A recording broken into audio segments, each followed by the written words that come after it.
Yo, Atlas speaking and welcome to part 4 of What If I Was Reborn in the Naruto world as Obito Uchiha with the Universal Gamer System. Let the tale begin. Chapter 61, Crisis, Escape. Everything happened too fast. When the boulder collapsed, Kakashi and Rin turned around, their faces pale with shock. Obito, what's going on? Rin cried out. Enemies! Kakashi quickly drew the sword, scanning the area around them. It wasn't just them who were caught off guard. Hidden in the shadows, a shinobi known as Hibikawa watched the scene unfold, his expression changing drastically. You've got to be kidding me. In just one exchange, their comrade Daisuke was taken out by a mere kid? Retreat! Hibikawa knew he had to relay this information back to their base. Letting these monstrously talented kids run amok behind enemy lines was not an option. His eyes were locked on them, every muscle tensed. Under the cover of his earth release, he began to withdraw cautiously. But just then, the boy who had taken out Daisuke turned his gaze in Hibikawa's direction. Those scarlet Sharingan eyes locked onto him like a predator on its prey. He noticed me. Hibikawa's heart sank. No longer bothering to hide, he launched an attack with all his might. Earth release, rock pillar spears. Behind him, the ground surged upward as jagged stone spears flew toward the trio with deadly precision. Obito shouted, Kakashi, cover me. Without hesitation, Kakashi leaped in front of him, slamming his palms onto the ground. Earth release, earth-style wall. A solid earthen wall rose up, blocking the incoming spears. That brief moment was all Obito needed. His hands flew through a series of seals at lightning speed. Earth release, earth flow spears.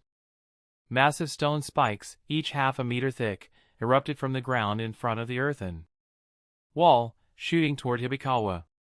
Hibikawa wasn't quick enough to dodge completely. One spear grazed his side, and he staggered back with a muffled grunt. Damn brats, he spat through gritted teeth. Stumbling, he reached into his pouch, fumbling for a signal flare.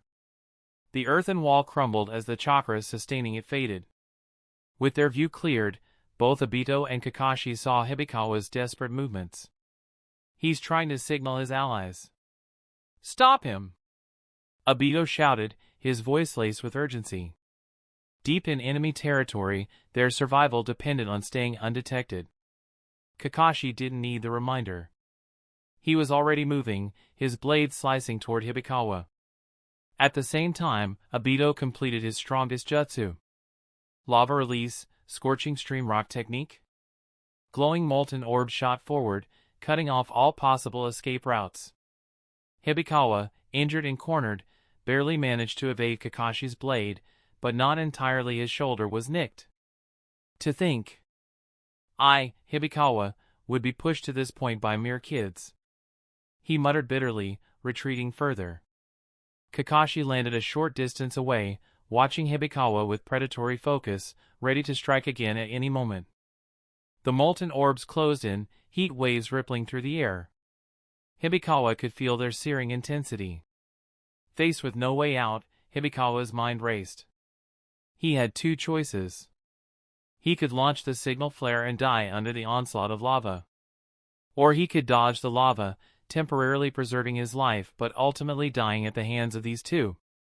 Either way, the outcome was grim. With a heavy sigh, Hibikawa made his decision. He fired the signal flare into the sky. Boom! The next moment, molten rock crashed down, burying him beneath its fiery weight. But even in death, a faint smile of satisfaction lingered on his lips. Whoosh! The flare soared high into the air, bursting in a brilliant display of light.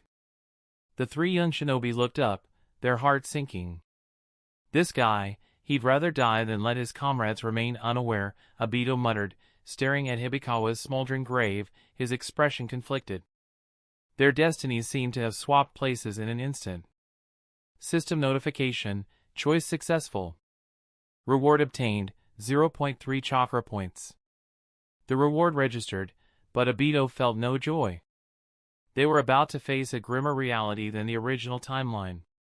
This time, there might be 10 teams, possibly even 100, hunting them down.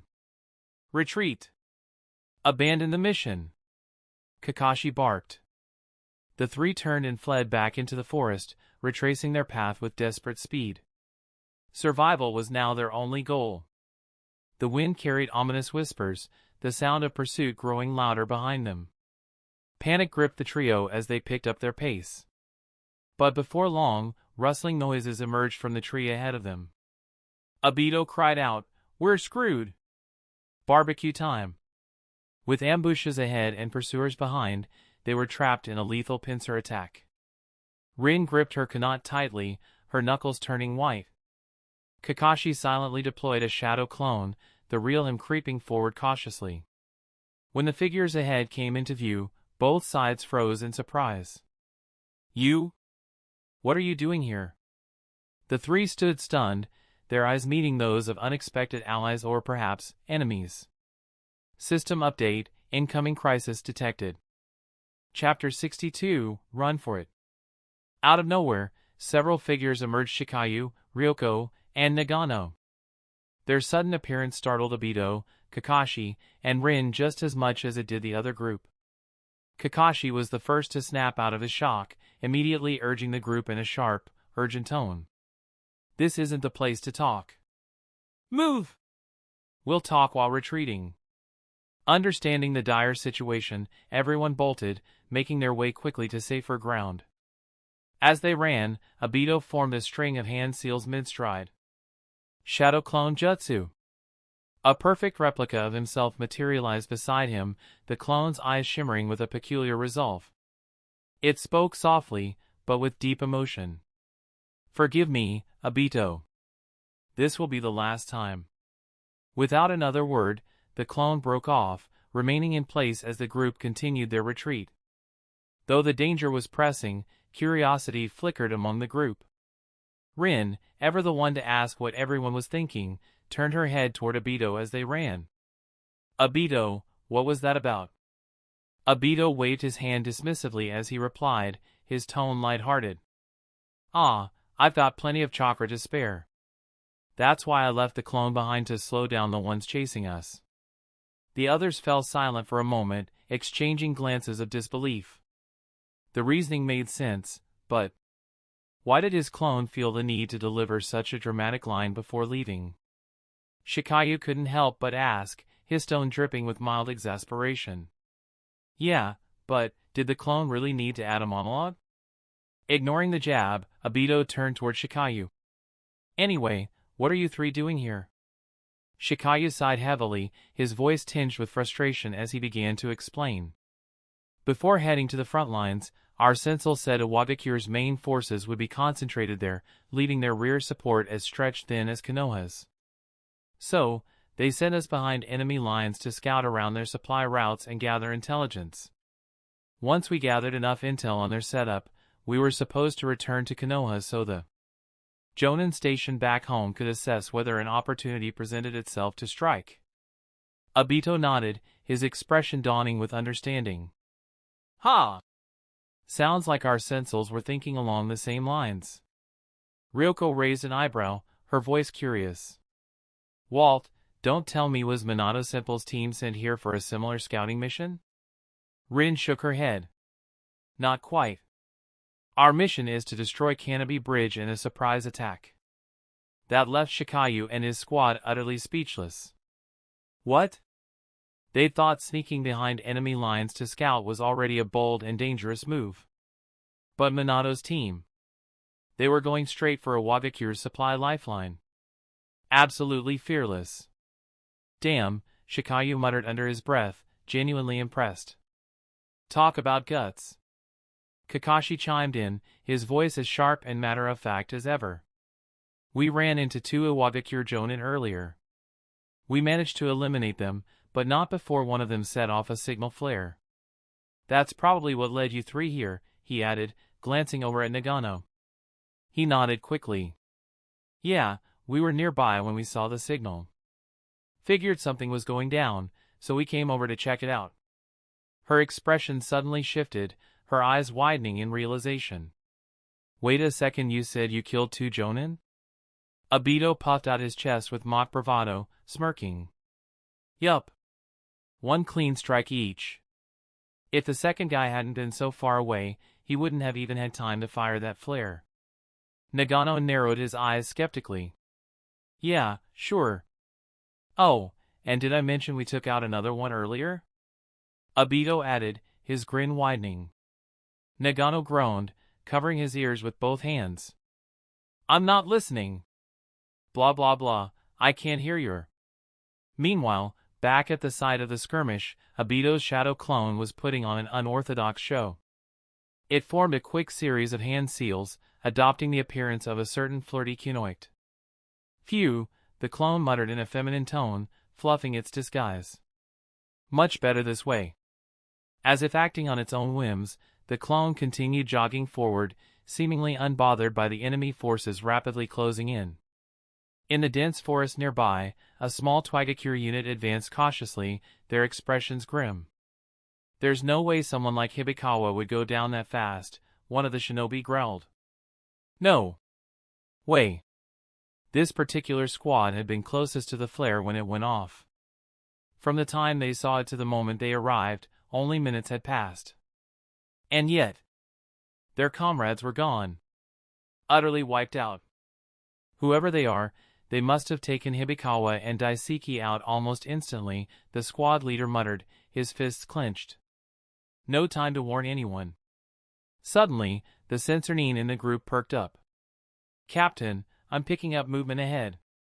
One target, female. The leader's eyes narrowed. Finally. Let's go. The squad picked up their pace, closing in on the figure. As they got closer, the group's mood shifted as they noticed the lone woman's appearance. One of them, an overly cocky shinobi, let out a low whistle. Well, well. Looks like we found ourselves a cute one, he murmured, grinning. Leave this to me, Captain. I'll handle her, delicately. Idiot, another shinobi snapped, glaring at him. You think a kunoichi behind enemy lines is harmless?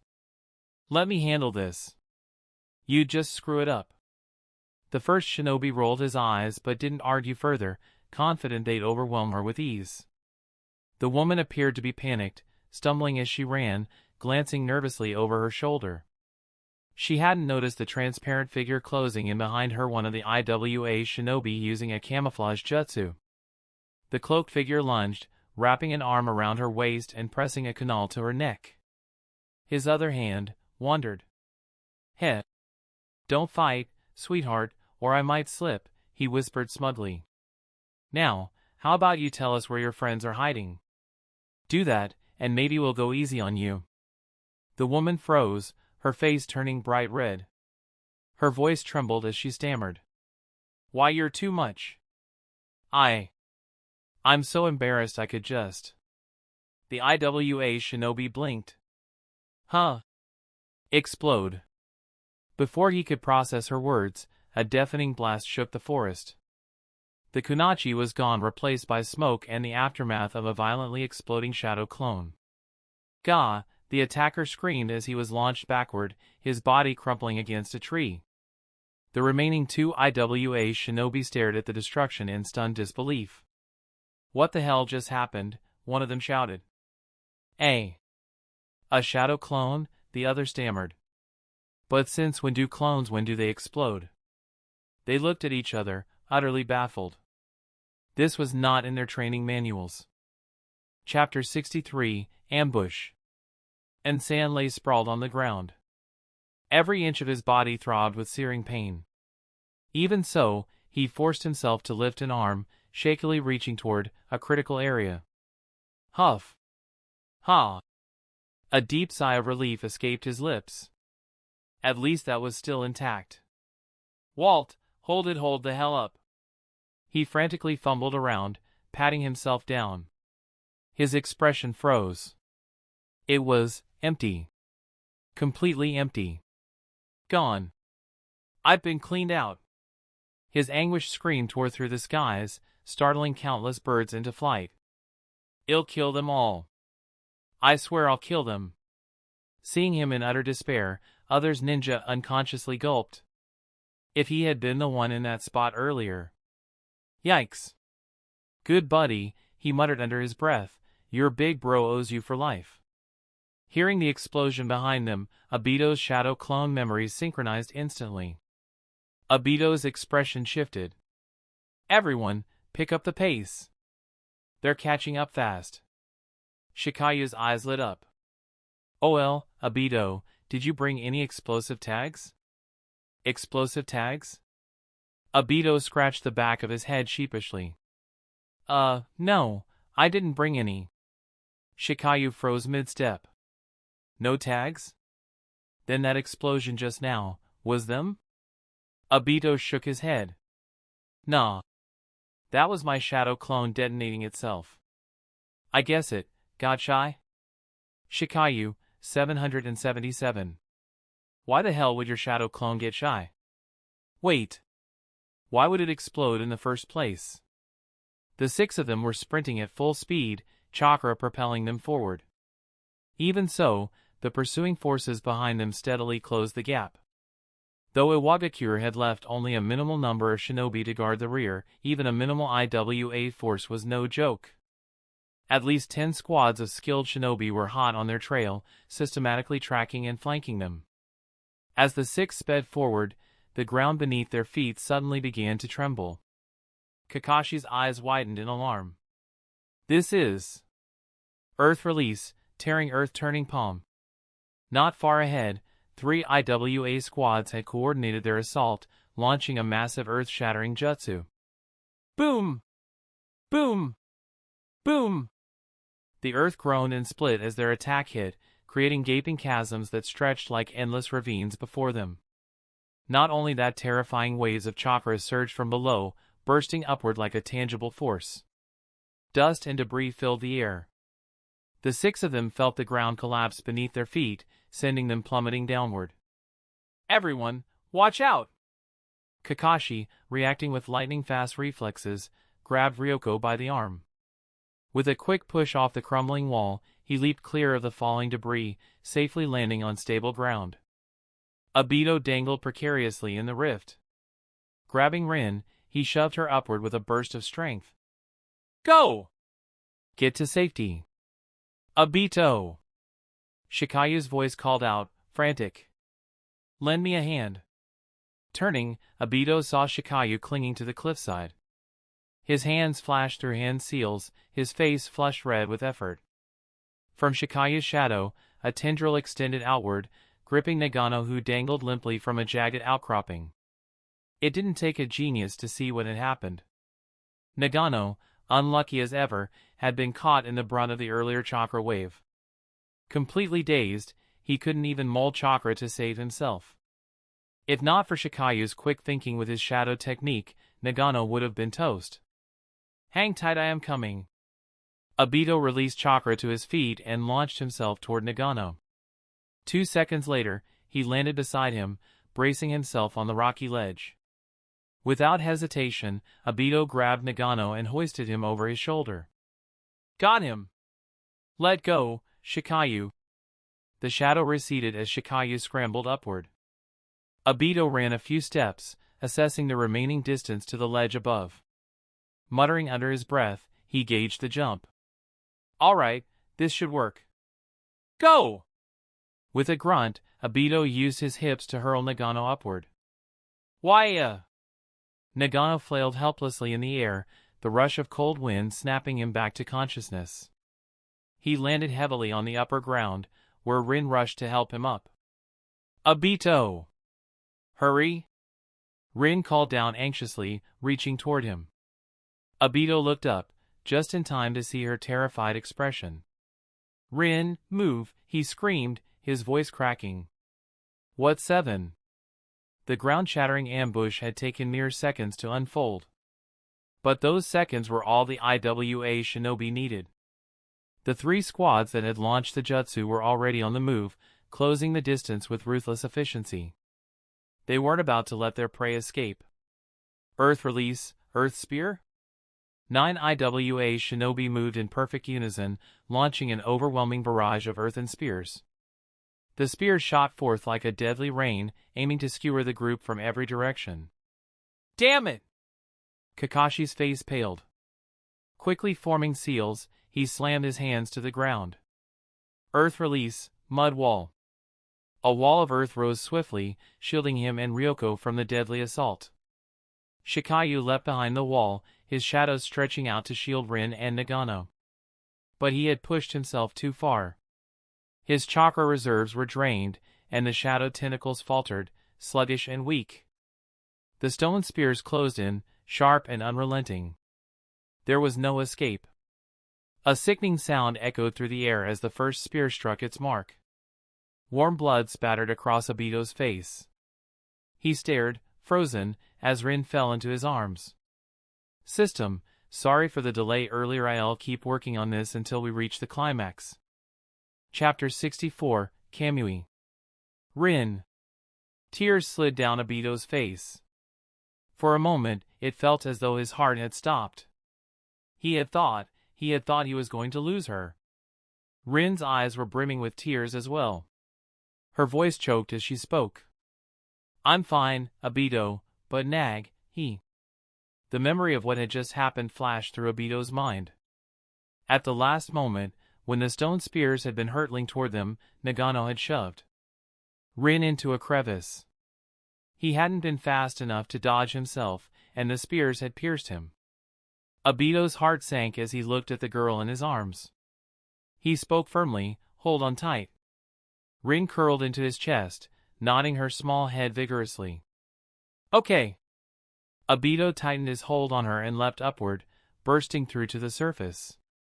A sharp whistling sound cut through the air. Shoo shoo shur. A dozen shurikens spun toward them. With a swift movement, Obito dodged the incoming projectiles. His feet touched the ground for a split second before he sprang forward, his form flickering as he dashed toward Kakashi and the others. Earth Style, Stone Spear Jutsu. Earth Style, Earth Wall. The Iwabikure shinobi, having learned from their comrades' previous encounters, avoided close-range combat. Instead, they launched jutsu from a distance, maintaining pressure on the group.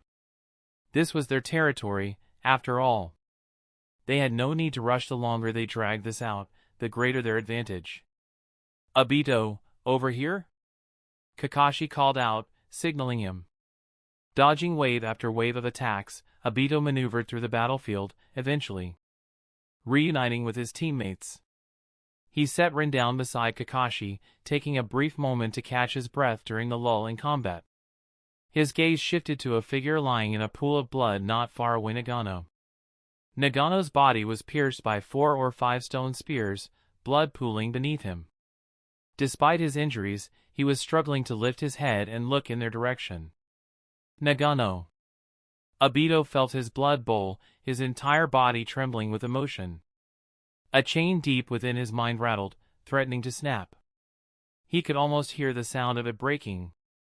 Nagano's lips moved, as if he were trying to speak. But his lungs had been punctured. No sound came out. Obito focused on his friend's lips, reading his silent words. How many times do I have to tell you? I'm not a damn sparrow. And don't feel bad for me. I hate owing people. You saved my life, so this is me paying you back. Before Obito could finish deciphering the rest, another wave of enemy attacks forced them to move. The group retreated, losing sight of Nagano in the process. Tears rolled down Obito's cheeks as he ran. Why? Why am I mourning that loudmouth jerk? Boom! The chain within his mind shattered. Obito clenched his fists, his voice shaking with rage. Nagano, you idiot! I refuse to let you pay me back. You hear me? You're not allowed to die. Shikayu grabbed Obito's arm. Obito, calm down. Don't let them bolt you. They left Nagano alive on purpose to lure us into a trap. Shikayu's voice wavered, his own pain barely contained. I'm upset too. I want to save him. But we can't. He's already. Obito turned his head, his Sharingan glinting as he stared coldly at Shikayu. If we can't save him, then I'll just kill them all and avenge him. Shikayu froze, his hand slipping from Obito's arm. Obito's eyes glowed crimson, the tomo within spinning faster than ever before. Kakashi frowned. Obito, this isn't the time to let your emotions take over. Even though Obito's rage had awakened the three Tomo Sharingan, it wouldn't change their odds against three squads of Twiga-Cure shinobi. Rin, standing close to Obito, looked up at him with concern. Obito-kun. Obito's gaze swept over his teammates. His voice was calm but firm. Listen to me. I'm not blinded by hatred. If anything, I've never been more focused. These Iwabikure shinobi are stalling. They're waiting for reinforcements. If we don't break through now, we'll all be trapped here. Shikayu hesitated, then nodded gravely. Obito's right. We have to act. Ryoko, her voice trembling, asked, but how? They outnumber us and have the advantage in strength. How do we break through? Obito removed his goggles and tossed them aside. His voice was steady. Real attack first. I'll draw their attention. That'll be your chance to escape. Kakashi's eyes narrowed. T'll go with you. Obito shook his head. No. You need to protect Rin and the others. Some of them will break off to chase you. I am counting on you to keep everyone safe. Kakashi opened his mouth to protest. But Dash. Enough with the arguments. Obito snapped. Do you want all of us to die here? I have a trump card up my sleeve. I am not going down that easily. Trust me. Rin's voice cracked as she called out to him. Obito-kun. Obito turned to her, his expression softening for a moment. Rin, I'll see you on the other side. I'll bring Nagano back with me. Then, looking back at Kakashi, he said, protect them, Kakashi. If you fall, I'll never forgive you. For the first time, Kakashi saw a side of Obito he hadn't known, a determined, serious Obito. After a moment of hesitation, he nodded. Obito gripped his short sword, his voice ringing out clearly. Get ready. In 1 minute, we move. As the others prepared to run, Obito turned to face the Twiga-Cure Shinable. He took a deep breath and thought to himself. System, activate the Kamui Limited card. Kamui Limited card, upon activation of the 3 Tomo Sharingan, unlock Mangekyo Sharingan Camel. Confirm use? Yes. A surge of warmth flooded into Obito's eyes. The Tomo in his Sharingan shattered, replaced by the intricate pattern of a Mangekyo Sharingan. Camel. Knowledge of its power flowed into his mind. Obito clenched his fists, a fierce grin spreading across his face. Incredible. No wonder Kishimoto had to split these eyes. The dual Kamet is ridiculous. With his short sword in hand, Obito stepped out of the shadows. Slowly, he began to pick up speed, breaking into a sprint toward the Iwabikure shinobi. The enemy ninjas murmured among themselves. Even now, he's still coming at us? What guts. True. For a brat, he's got some nerve. Obito grinned darkly. I'm more than gutsy. I'm about to send you all straight to hell. Chapter 65, The opponent isn't even human. Nagano's consciousness had already begun to blur. He vaguely saw Obito rushing toward him, his mind groaning in frustration. This idiot! You fool! You drop out! Don't you realize I'm just bait the enemy left behind on purpose? Forget it. He was about to die anyway. Thinking too much about it now was pointless. Still, he never expected that guy would risk his life to stand up for him like this. Memories from the past started to surface, one by one, playing like a film in his fading mind. It was as if he had gone back to his childhood, and the echoes of a youthful voice reached his ears. Hi, I'm Obito. Looks like we're desk partners from now on. Hell. I'm Nagano. Back then, he was a timid, withdrawn boy, and Obito wasn't the mischievous, annoying guy he was. Now. Nagano closed his eyes, a faint smile tugging at the corners of his lips. Meeting you wasn't so bad, after all. Rayag! Obito roared in fury. In his sight, Nagano's last strand of chakra had completely dissipated. As Obito charged forward, behind him, Shikayu and the others broke into a sprint in the opposite direction, retreating rapidly. The Iwabikure ninja smirked mockingly. So that's why this brat rushed out so recklessly. He was creating an opening for his comrades to escape. Such a clever idea, but too bad you can't even buy them half a minute. Enough chatter. Let's finish this brat off before those others get too far. The 9 Iwabikure ninja surrounded Obito, closing in from all directions. For Jonin and 5 Tokubetsu Jonin, a lineup like this would obliterate any ordinary Jonin in seconds. And reinforcements were on their way, 2 7 or 8 squads, rapidly closing the distance. With a force this overwhelming, how could their side possibly lose? Victory was already in their grasp.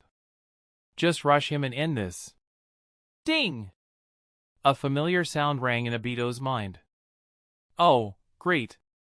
Not now, he groaned internally as the system's notification popped up, blacking his view for a second.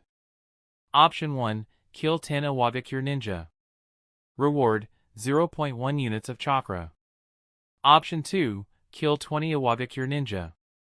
Reward, 0.2 units of chakra. Option 3, kill 30 Iwabikure ninja. Reward, 0.3 units of chakra. Obito scanned the options quickly and immediately understood. If the system was offering these choices, it meant that at least 7 or 8 additional teams of Iwabikure ninja were already en route. Without hesitation, he selected the third option. 30 kills. Let's do this. A wild grin spread across his face. One of the Iwabikure ninja noticed Obito standing frozen, seemingly lost in thought. He sneered, charging forward with his blade aimed at Obito's chest. You're spacing out in a fight against me? Who gave you the guts, you little brat? But in the next instant, his smug expression froze. His blade passed clean through Obito's body, as though the boy wasn't even there. Nanny? Before he could process what had happened, a kunai drove into his chest. Ugh! Irk! Obito yanked the kunai free, kicking the man's lifeless body to the ground. 1. The other Iwabikure ninja froze at the sight, halting their advance. What the hell just happened? One whispered, voice trembling. No idea. This kid's abilities are unnatural. Be careful, another murmured, his face pale. Obito didn't wait for them to recover. He lunged toward the next nearest enemy, determined to kill as many as he could before reinforcements arrived. An Iwabikure ninja gritted his teeth and met Obito head-on with his blade raised. No way you can keep using that trick forever. I'll cut you down? In the world of shinobi, strange abilities always came with limits, whether it was a cost, a cooldown, or a weakness. The Iwabikure ninja firmly believed Obito's phasing technique couldn't be used continuously. Clinging to that thought, he swung his blade straight at Obito's chest. Once again, the blade passed harmlessly through. But the man had prepared for this. Staying on guard, he shifted into a defensive stance to evade Obito's counterattack. Unfortunately for him, he wasn't prepared for what happened next. The air around him distorted, the space twisting violently. Before he could even scream, his body froze in place, immobilized, and Obito's kunai found its mark in his heart. 2. Obito calmly stepped over the corpse, counting softly. The remaining Iwabikure ninja were struck with terror, their breaths catching in their throats. This wasn't a fight. It was a massacre. What the hell is going on? One whispered, his voice shaking. Is he even human? Another muttered, his hands trembling. Obito glanced at the terrified faces of his enemies and couldn't help but laugh, a dark, maniacal sound. Ha ha ha. If you're too scared to come after me, I'll just kill you myself. He raised his kunai and charged forward.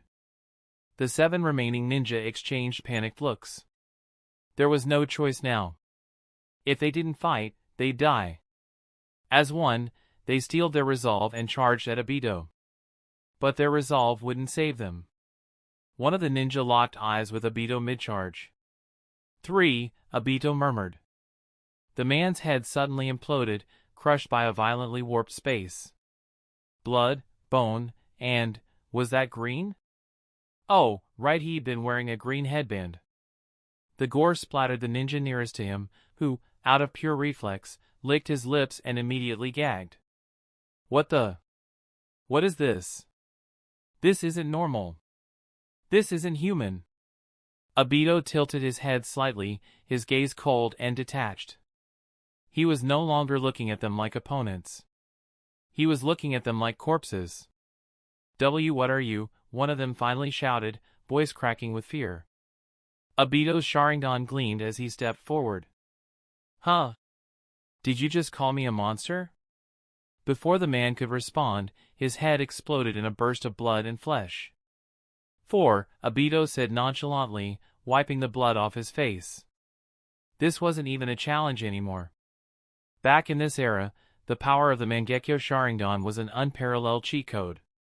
Unlike the later years, when the world became flooded with god-tier ninjas and alien invaders, Obito's power now was nearly unstoppable. If he'd had this strength earlier, maybe Nagano wouldn't have.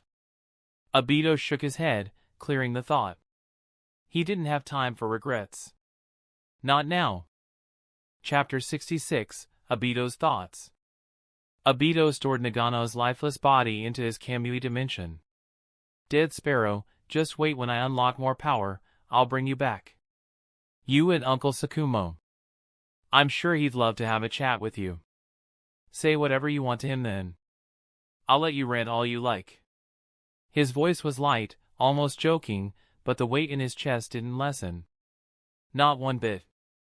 Maybe someone would ask, why didn't Obito just use Camel earlier to escape with everyone? The thought had crossed his mind.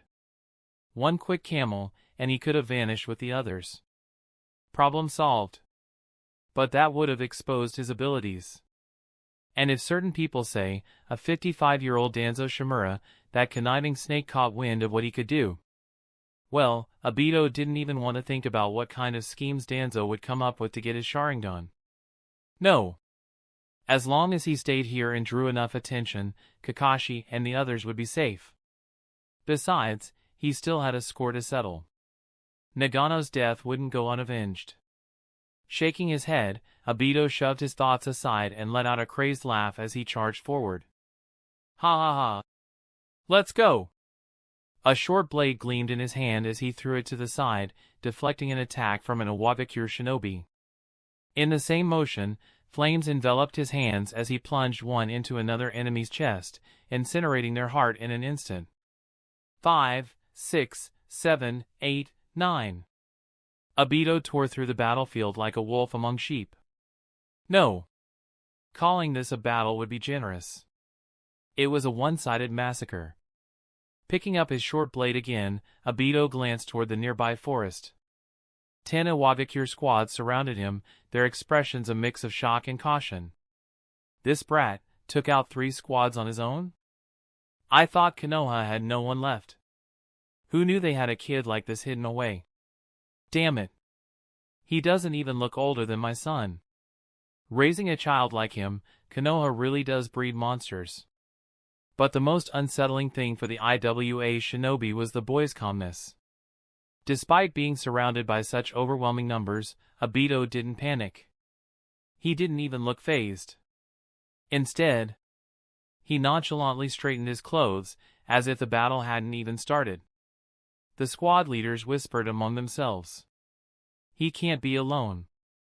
There must be other Konoha shinobi nearby. We should split up and find his comrades. Quick and clean. One captain shook his head. No. This kid's dangerous. We need to focus all our strength on him. At most, send 2 squads to scout the area and ensure no one interferes. Another leader nodded. Agreed. Take this chance to kill him. A Gentis like this dying would be a devastating blow to Konoha. Their plan was set.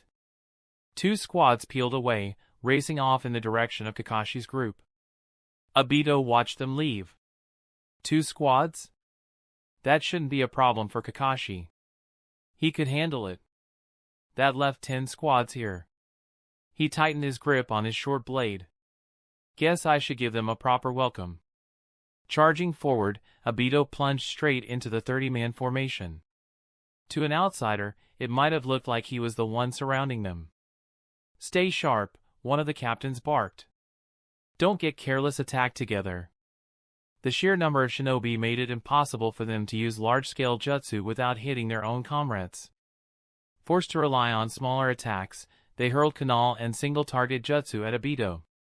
But it wasn't enough. With a burst of speed, Obito dodged every attack, weaving through the chaos like a ghost.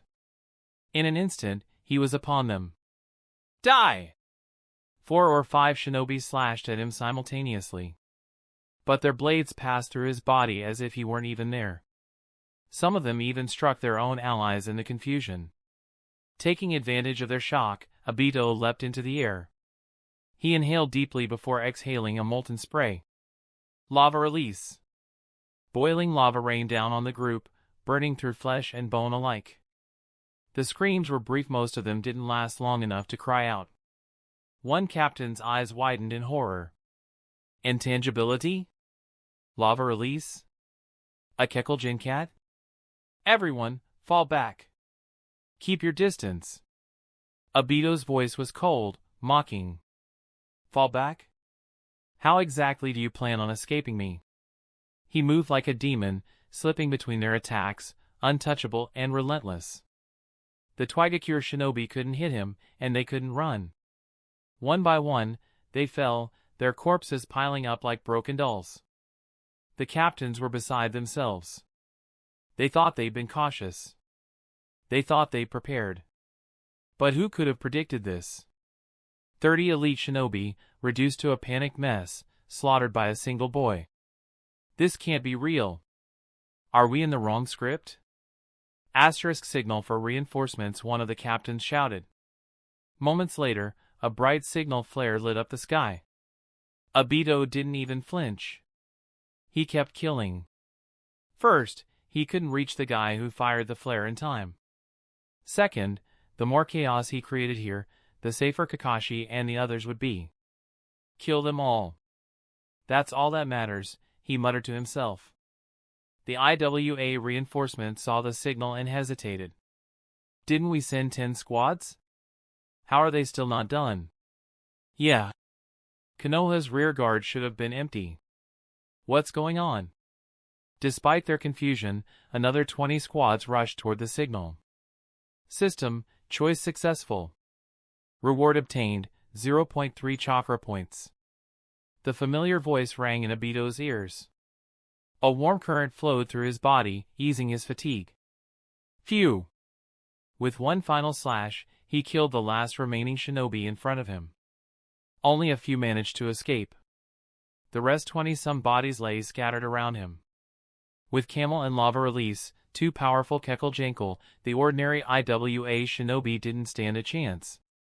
Even with just Camel alone, Obito would have been untouchable. His only limitation was chakra. If he had infinite chakra, he'd march straight to Twigakure's doorstep and tear the village apart himself. But that was just wishful thinking. Exhaling deeply, Obito sat cross-legged on the ground, beginning to refine chakra. Doesn't matter how little I recover, it's better than nothing. I'll need it for the next fight. Humming a tune from his childhood, he suddenly felt a wave of melancholy. The guy who used to bug him every day, who always managed to get under his skin. He'd never do that again. Obito's hand trembled slightly before he steadied himself. When the next 60 IWA shinobi arrived, the sight that greeted them was nothing short of nightmarish. The ground, soaked in blood, had turned a deep, purplish brown. In the middle of the carnage, a boy sat atop a pile of corpses, humming an eerie melody, as if he'd been waiting for them. Chapter 67, Obito's Name. A trembling voice broke the silence. You've got to be kidding. All those people, killed by this brat? Scattered across the ground were corpses, their lifeless forms twisted into unnatural shapes. The sight sent shivers down the spines of even seasoned shinobi who had seen their share of battlefields.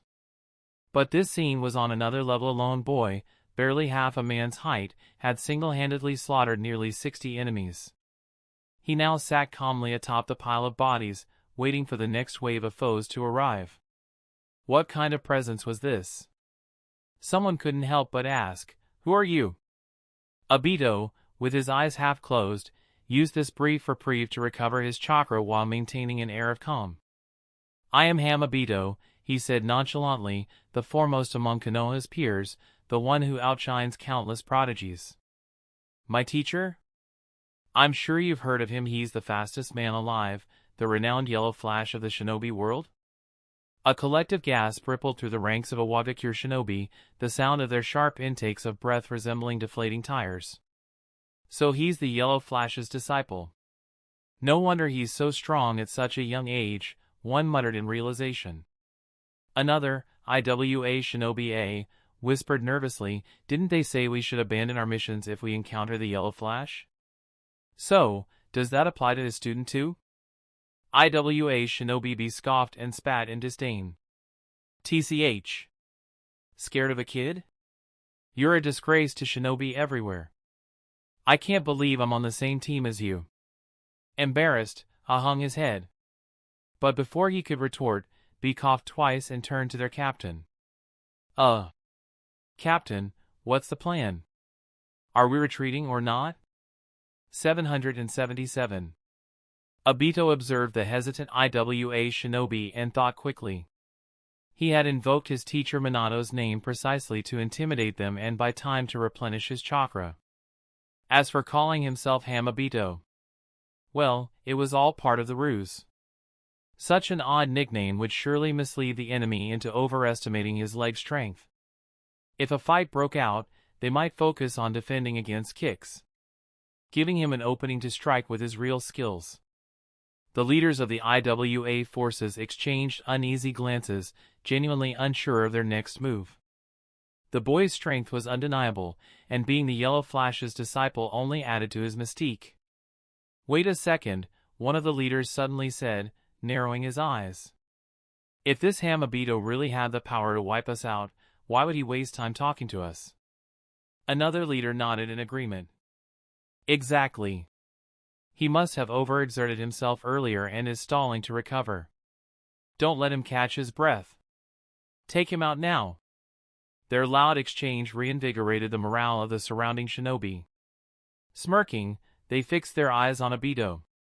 "If we kill this Obito, we'll earn a huge reward." "Ha! I'll take his head to the Yellow Flash myself." Imagine his face when he sees his precious student's head rolling at his feet. Obito raised an eyebrow, stood up, and picked up his short blade. "Enough with the chatter. If you've got the guts, come at me." With that, he charged toward one of the squads, picking his targets with calculated precision. The IWA leaders signaled for multiple teams to surround him. "Should we send some squads to hunt down his allies?" one asked. "Not yet. Let's finish this brat first. What?" Before they could finish their discussion, the shinobi encircling Obito began dropping one by one, each barely lasting a second. "Damn it! Everyone, attack together. Kill him first." Meanwhile, Kakashi and Shikayu led Ryoko and Rin as they continued their retreat. The IWA shinobi pursuing them had dwindled to only a few stragglers. Fighting strategically and retreating when necessary, they eventually managed to shake off their pursuers. Ryoko murmured softly, "This is strange. We've been behind enemy lines for so long, yet so few are chasing us." Shikayu, his tone heavy, replied, "It's not strange at all. Obito must be holding most of them off to buy us time." As soon as the words left his mouth, Shikayu regretted them. He glanced at Rin, who looked heartbroken, tears already welling in her eyes. Kakashi shot Shikayu a reproachful glance and then tried to comfort Rin. "Don't worry, Rin. Once I get you to safety, I'll head back and bring Obito back myself." Rin's tears flowed freely as she choked out, "Do you really think Obito can still come back?" The group fell silent. Deep down, they all knew the truth. Obito had likely chosen to sacrifice himself for their escape. But none of them wanted to confront the harsh reality. What if he had some hidden trump card? But what trump card could allow one person to fight an entire army? They pushed forward in silence until Kakashi suddenly felt the kunai strapped to his waist grow warm. In the next instant, a familiar figure appeared before them, landing gracefully. "Minato-sensei?" Kakashi exclaimed. Then, realization struck him. "It's the kunai you gave me. The one marked with your Flying Thunder God technique." Seeing Minato, the group felt a wave of relief, as if a heavy burden had been lifted. Rin grabbed his sleeve and sobbed. Sensei, Obito is still back there. Please, you have to save him. Minato's expression darkened. What? What happened? Tell me everything. Shikayu gently pulled Rin back and stepped forward to explain. Minato simple, here's what happened. With his clear and concise explanation, Shikayu quickly brought Minato up to speed. Minato's face grew grave. Stay here. I'll be back soon. Kakashi stepped forward. Sensei, I'm coming with you. Minato shook his head firmly. Stay here, Kakashi. Trust me. With that, he hurled a marked kunai, and in the blink of an eye, he was gone. Kakashi clenched his fists tightly as he stared at the spot where Minato had disappeared. Please, Minato-sensei. Bring him back. Chapter 68, Minato's Late Arrival. Minato flickered through the trees, swiftly closing the distance to where Shikayu had described. The sharp, metallic tang of blood hit his nose. It was overwhelming, so thick it nearly made him recoil. His brows furrowed deeply as his pace quickened. Obito, hold on. Your teacher is coming. At the clearing outside the forest, Obito panted heavily, his grip on the short blade trembling. Across from him stood what remained of the 60 Iwagakure ninjas who had surrounded him earlier. Now, only a dozen or so were left. Their wariness of his strange abilities had them on edge. None dared to approach, choosing instead to keep their distance and attack cautiously. Is it just me, one of them whispered, or is the brat running out of steam? Another ninja immediately responded, yeah, he hasn't used that Kekkle Jinkat of his for a while. Now. They probed further, cautiously testing Obito's limits. It didn't take long for them to realize he was almost spent. The group exchanged glances, their faces lighting up with anticipation. What are we waiting for? Let's kill him. As they charged, one ninja suddenly paused. Walt. Do you hear that? Something strange. The ninja next to him frowned and tilted his head. It's like some kind of weird melody? Who cares? Focus on the kid, finish him first, then worry about weird sounds. The Iwagakure shinobi pressed forward. Obito sighed, a tinge of helplessness in his breath. After fighting this long, even my seemingly abundant chakra has finally run dry. But just as his energy was about to give out, a peculiar sound filled the air around him. Bright golden sunshine, rooster sings 3 times. Magpies build their homes, bees gather nectar's prime. Joyful labor never ends, creation is sublime. Obito's lips curled into a slight smirk. Ah, here it is, my buff activation. System, labor is glorious. BGM background music has activated. During this BGM, your stamina cannot be surpassed. Upon depletion, 20% of your max stamina is instantly restored, including chakra. Though, this BGM is really something else. Obito winced slightly. How could he describe it? It was like Kaguya herself opening the door to let Black Zetsu come home. With his strength partially restored, Obito gripped his short blade and sprang into action, launching a fresh wave of attacks. Screams and cries filled the air. Ah! He was faking it. This brat is shameless. I can't believe I am dying at the hands of Obito of the Ham. Obito rolled his eyes, finishing off the ninja with a precise strike. You're dead. Why does it matter what you call me? This must be it. Minato teleported with the Flying Thunder God technique, emerging from the tree onto the battlefield.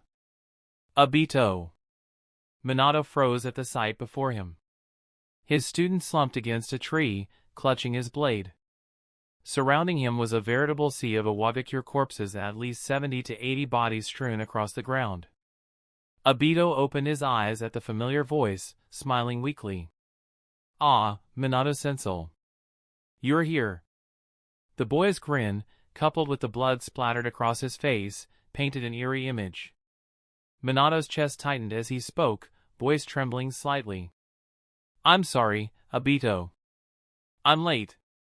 Obito shook his head gently, his tone carrying a deeper meaning. "No, Minato-sensei. This time, you're not too late. There's still time to fix everything."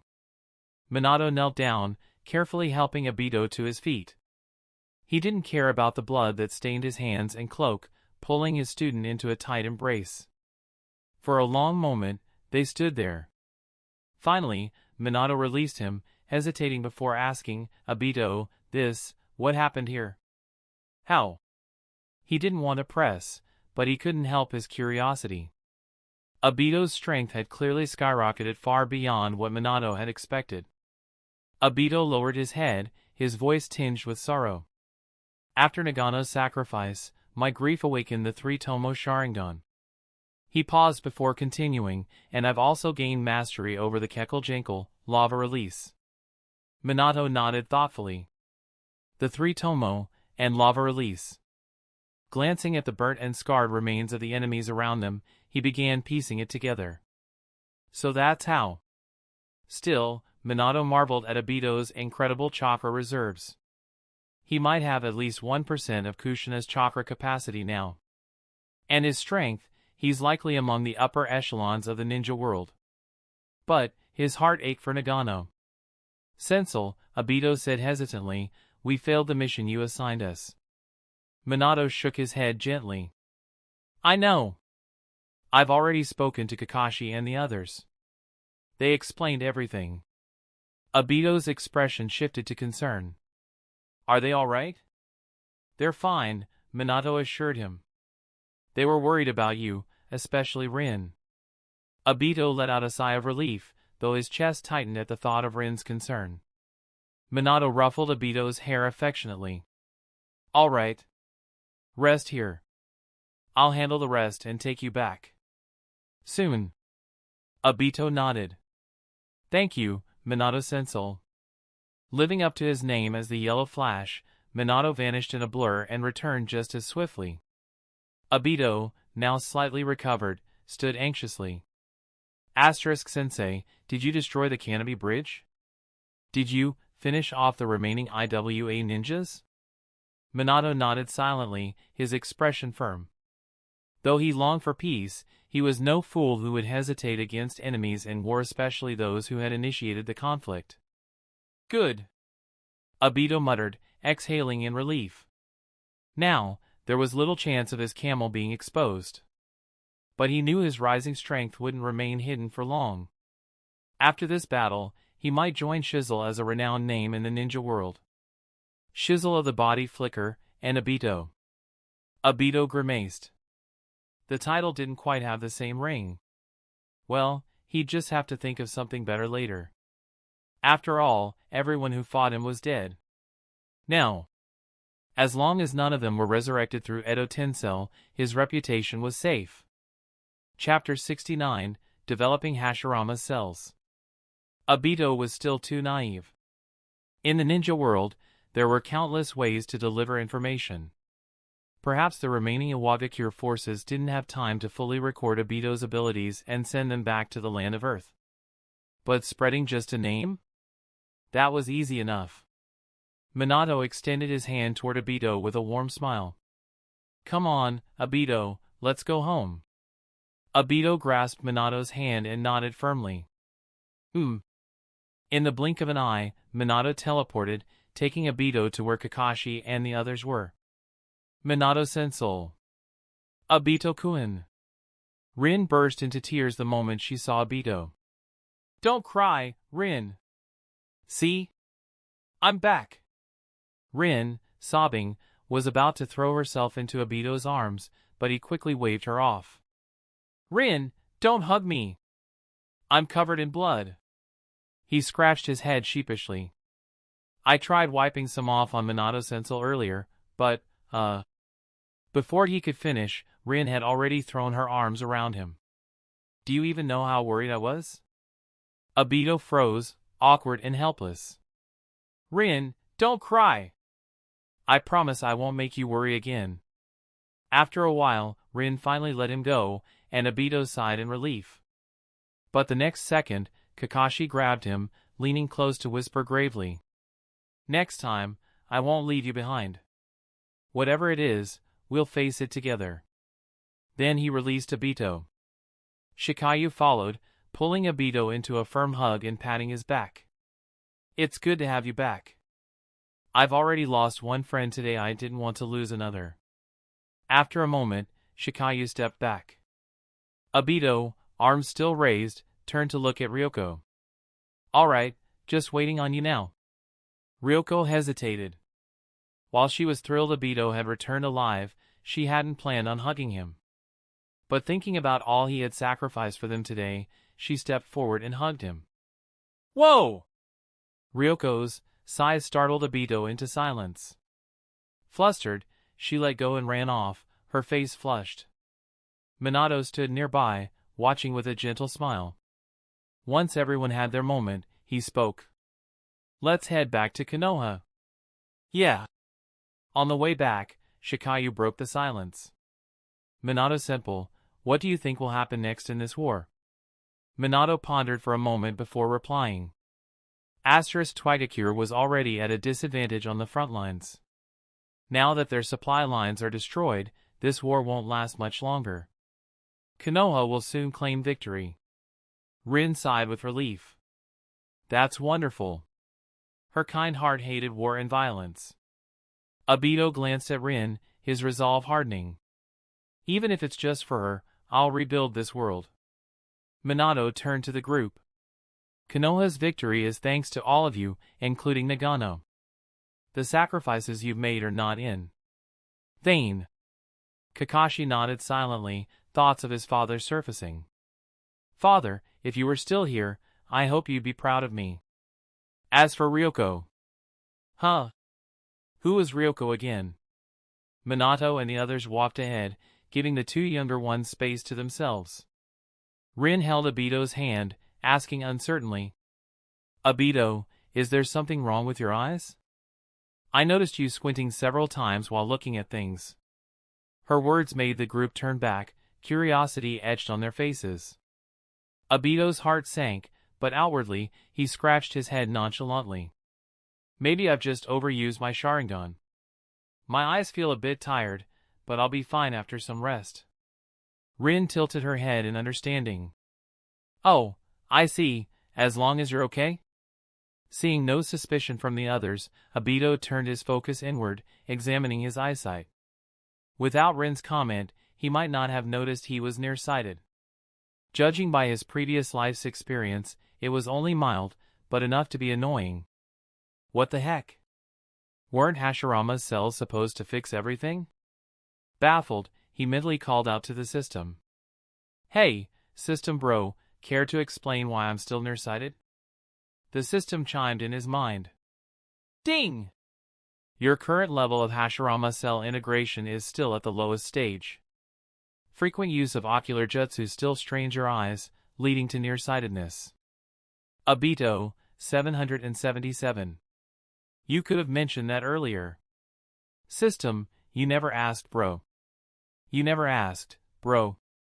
You never asked, bro. Obito. Taking a deep breath to calm himself, he asked. So, what's my current development stage? Ding! Naturally, this system delivers. Here's the breakdown. The system projected a glowing screen in front of him. Overview, Hashirama cell development stages. Stage 1, reduces Kammer's physical toll. Grants access to basic wood release. Stage 2, significantly reduces Kammer's toll. Grants access to mid-level wood release. Stage 3, completely eliminates Camel's Toll. Grants access to Advanced Wood Release. Stage 4 unlocks Hashirama's full wood release capabilities and the user's unique Rinnegan. Obito! Holy crap, System Daddy, you're forgiven. Seeing the 4th stage description nearly made him drool. Rinnegan the ultimate eye, surpassing even the Sharingan. And Hashirama's would release? If he could wield it, he could tame tailed beasts with one hand. He imagined himself slamming a tailed beast to the ground. Your power is too great. Boom! One-handed, pinning the Nine-Tails effortlessly. Or summoning a giant wooden golem to dominate the battlefield. Chapter 70, The End of the War, a Peace Treaty. However, none of this dampened Obito's enthusiasm. With a hint of excitement, he asked, System, how do I improve my ability to harness the Hashirama cells in my body? System, open your cough, wrong direction. By taking a quiz. Obito. Was it just his imagination? He couldn't help but feel that as his strength grew, the system had started behaving more human. It wasn't as cold and mechanical as before, merely issuing missions. Now, it interacted with him, even cracking jokes. Ding! A glowing screen appeared before Obito, drawing him into thought. Option 1. Imagine yourself as a tree. Bury your feet in this all daily and bask in the sunlight for half an hour, consistently for 1 year. Completion reward, Stage 2 development. Option 2. Grind Hashirama's bones into powder and consume 100 grams daily for 1 year. Completion reward, Stage 2 development. Option 3. Use would release jutsu for a cumulative duration of 30 minutes daily for 1 year. Completion reward, Stage 2 development. Option 2 was instantly ruled out. Not to mention whether he could even get his hands on Hashirama's body, turning someone's bones into soup was just too much. Pass.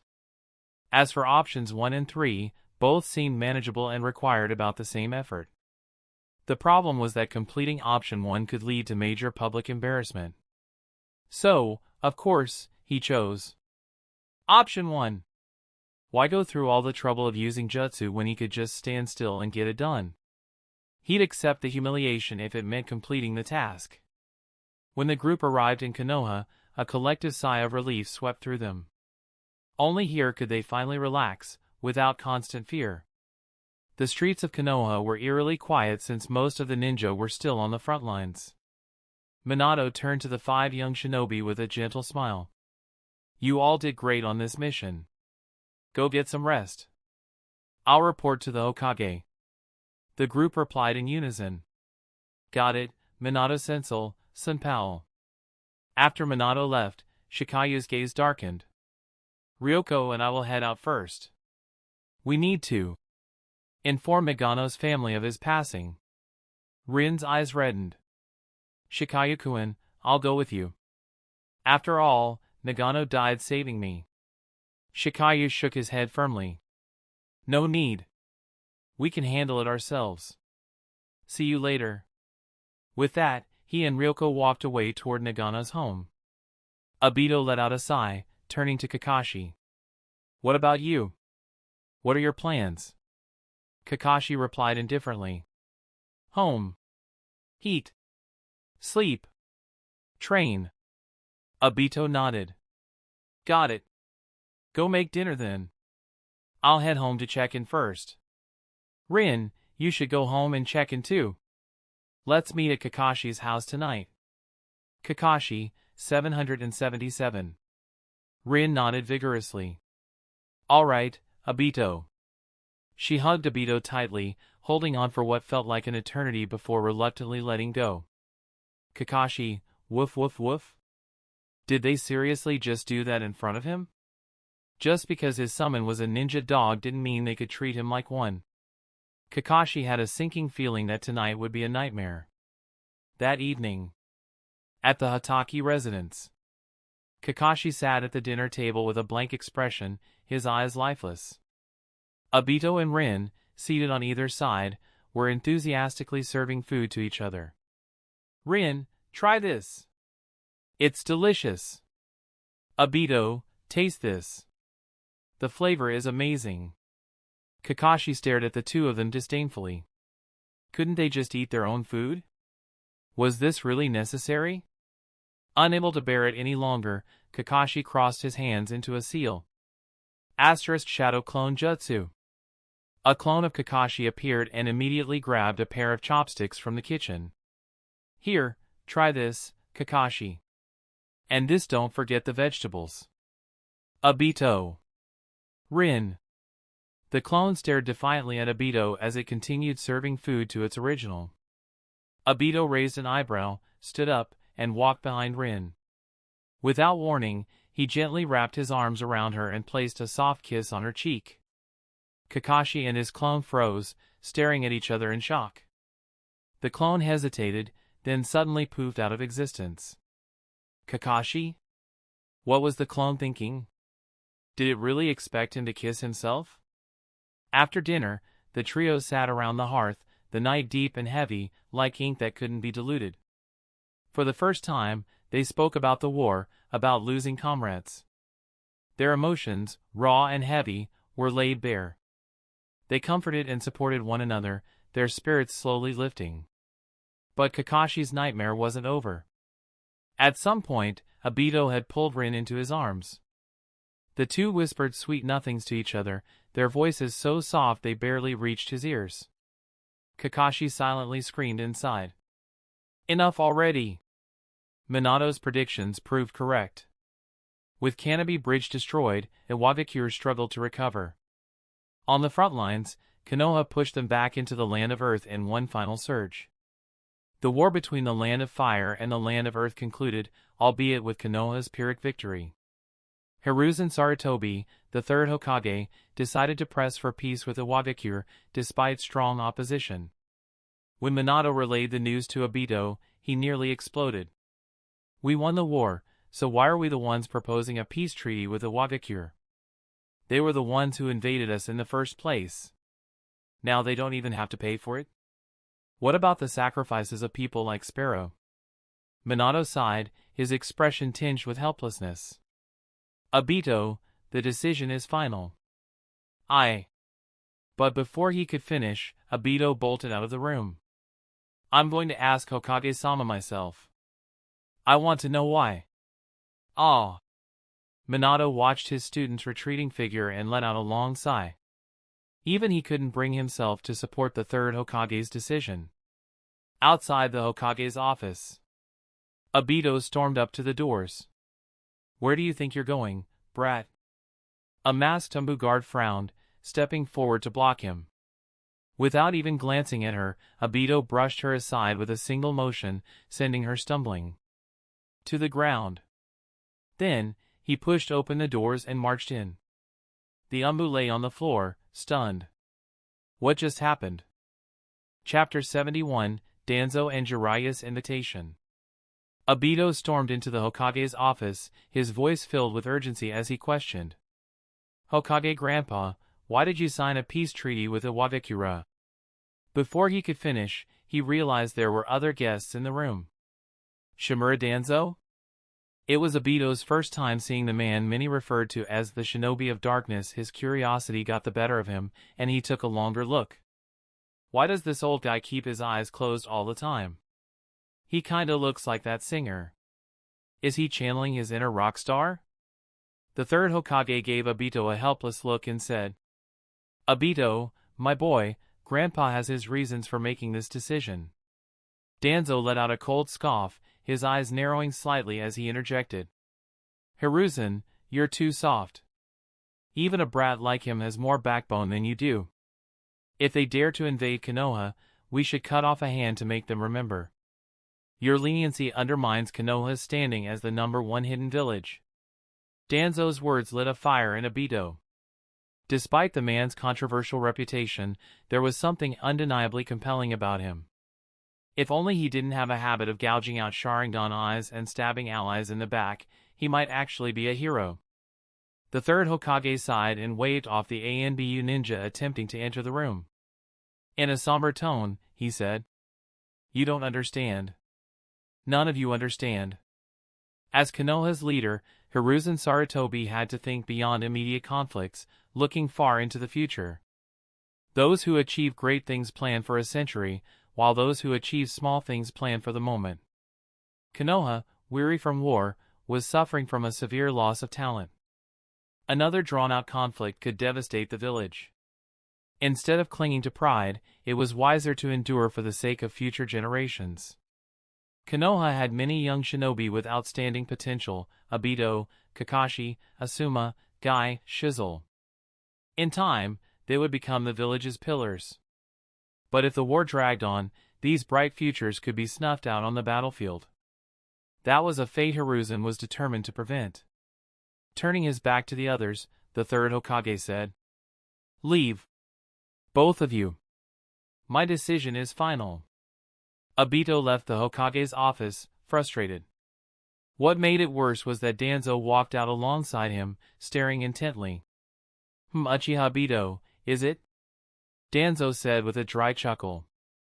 "I've heard of your accomplishments, quite extraordinary. If you're interested, you could join my route.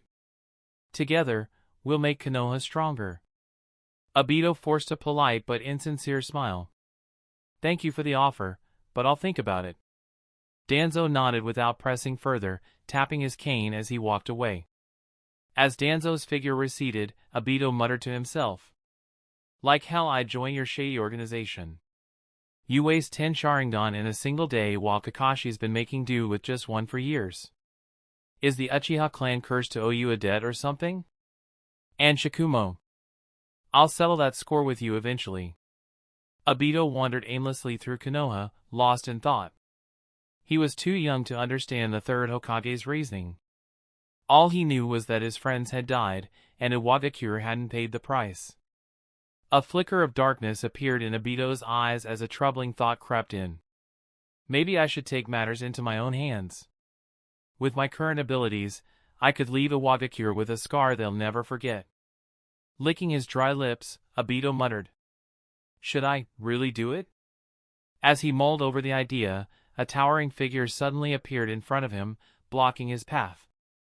"Wadash!"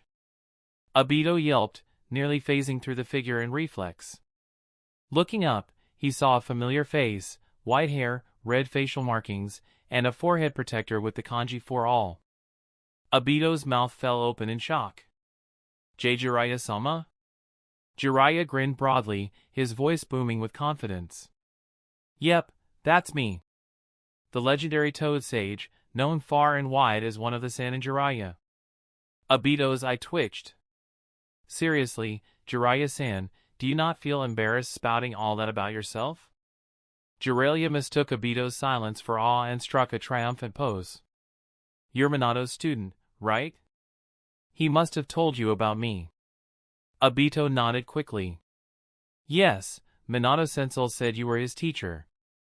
He also said that aside from being a little unreliable and, pervy, you're actually a pretty great person." Jiraiya coughed awkwardly, his grin faltering. "That brat Minato. Does he tell you everything?" Obito couldn't help but smirk at the success of his playful jab. Then, a thought struck him. "Jiraiya-sama, why are you back in Konoha? Are you here to see Minato-sensei?" Jiraiya wagged a finger. No. I'm here for you, Uchiha Obito." Obito froze, his mind racing. "Wait, what? Did he somehow find out about my sexy jutsu? Is he planning to use me for research?" Before his thoughts spiraled further, Jiraiya spoke. "Would you like to sign a summoning contract with Mount Myaboku and train in their sage techniques?" Huh? Obito was stunned. Of all the things he expected, being invited to Mount Myaboku wasn't one of them. On one hand, learning Sage Mode was an incredible opportunity. On the other hand, training in Sage Arts sounded grueling. Spending years struggling in Mount Myaboku? I'd rather put my energy into solving problems here. Maybe I'll just focus on learning Ryuchike's techniques, it might even take less time. Noticing Obito's hesitation, Jiraiya was baffled. How could anyone hesitate over Mount Myaboku's training? People would kill for this chance. Chapter 72, Mount Myaboku and Gameshin. Jiraiya mulled over his thoughts, considering a possibility. Maybe this kid doesn't understand Mount Myaboku's significance in the ninja world, he reasoned.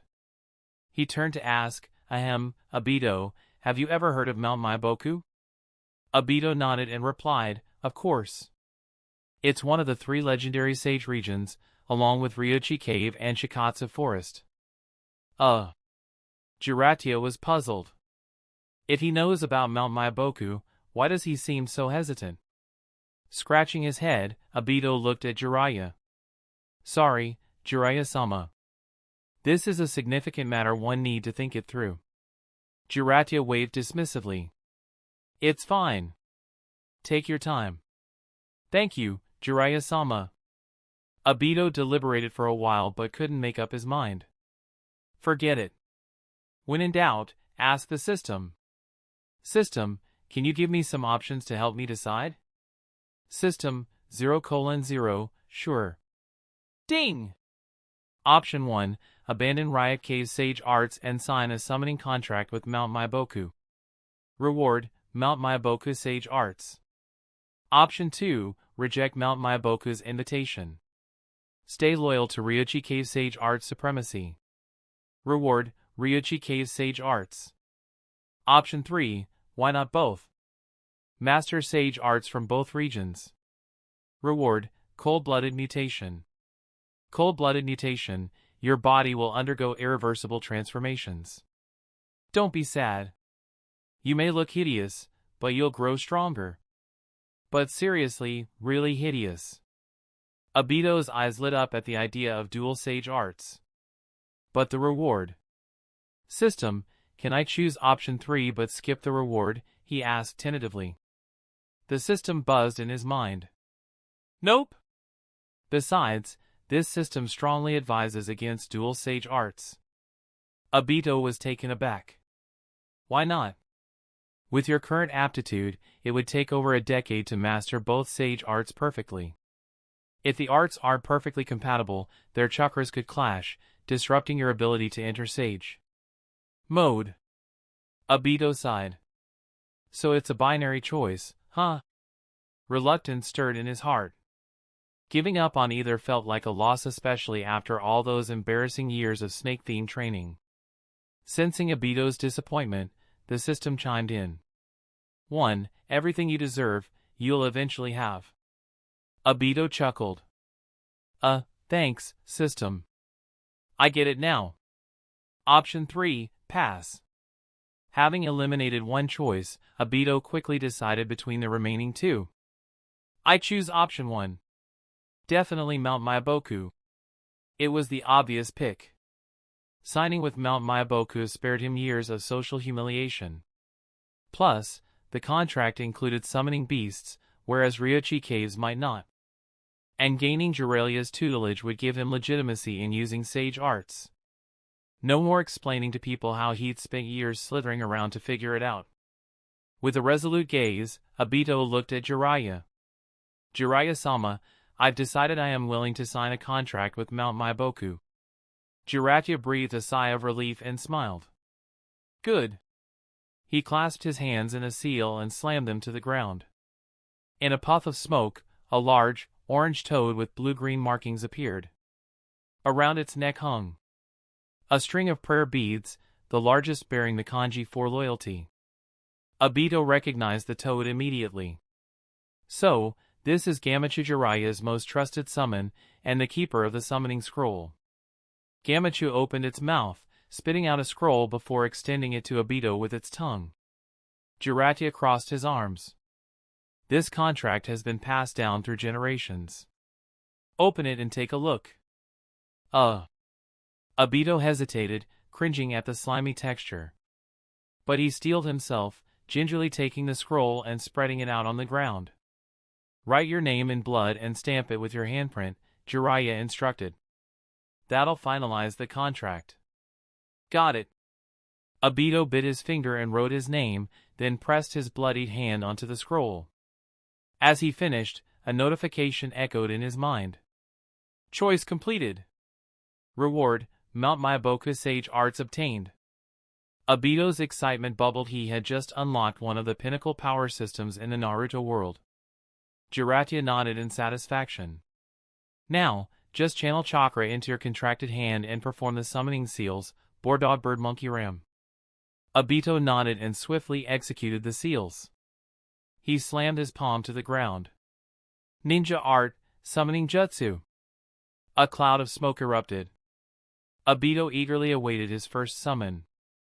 A gruff voice broke through the smoke. Hey! I was eating. Who dragged me here? The smoke cleared, revealing a small orange and red toad. It stood about knee-high and had two short swords strapped to its back. Its blend of fierceness and cuteness made Obito pause. The toad scanned its surroundings before focusing on Obito. Hey, kid in blue, was it you who summoned me? Obito nodded, curiosity gleaming in his eyes. That's right. I'm Uchiha Obito, and I just signed the contract with Mount Mangekyo. The toad gave a brief nod and extended a hand. Nice to meet ya. I'm Gameshin, a swordsman. Obito hesitated before high-fiving the toad's outstretched hand. Nice to meet you, Gameshin. I look forward to working with you. Gameshin withdrew his hand. We'll see about that, kid. Anyway, I'm heading back. My food's getting cold. With a poof, the toad disappeared, leaving Obito slightly dumbfounded. Guess I'll meet him properly next time. Chapter 73, Arrival at Mount Mangekyo. Obito stared at Gameshin, the gluttonous frog, feeling utterly speechless. But then again, thinking about how Naruto had only managed to summon a tadpole on his first try, this wasn't so bad in comparison. Jiraiya, watching from the side, smiled warmly at the scene. The first summoned beast usually forms the deepest bond with its summoner. Over time, this connection could even surpass friendships or familial ties. Jiraiya sent Gameshin back with a clap of his hands and said, Gameshin's a fine junior, quite the character. You'll see what I mean in time. Now, go pack up. We'll head out shortly. Obito hesitated briefly before nodding. Yes, Jiraiya-sama. Truthfully, after obtaining the reward of Sage Mode, he had debated whether he even needed to go to Mount Mangekyo. But of course, he still had to go. Learning the technique was one thing, mastering it was another. At Mount Mangekyo, he could receive the most systematic training, which was precisely why he chose this path. Though the White Snake Sage's 8 years of crawling training had been a complete drag, that was just sunk cost. Instead of regretting the past, Obito decided to make the best choice for his present circumstances. He scratched his head awkwardly and said, Jiraiya-sama. Can we delay our departure by a few days? Jiraiya raised an eyebrow, looking puzzled, as Obito explained sheepishly. Before I leave, I want to spend some more time with my girlfriend. Nagano's death had left Rin deeply guilt-ridden, and Obito was worried about her emotional state. Nanny? Jiraiya was stunned. This kid so young, and he already has a girlfriend? Meanwhile, his own love life over the decades was practically non-existent.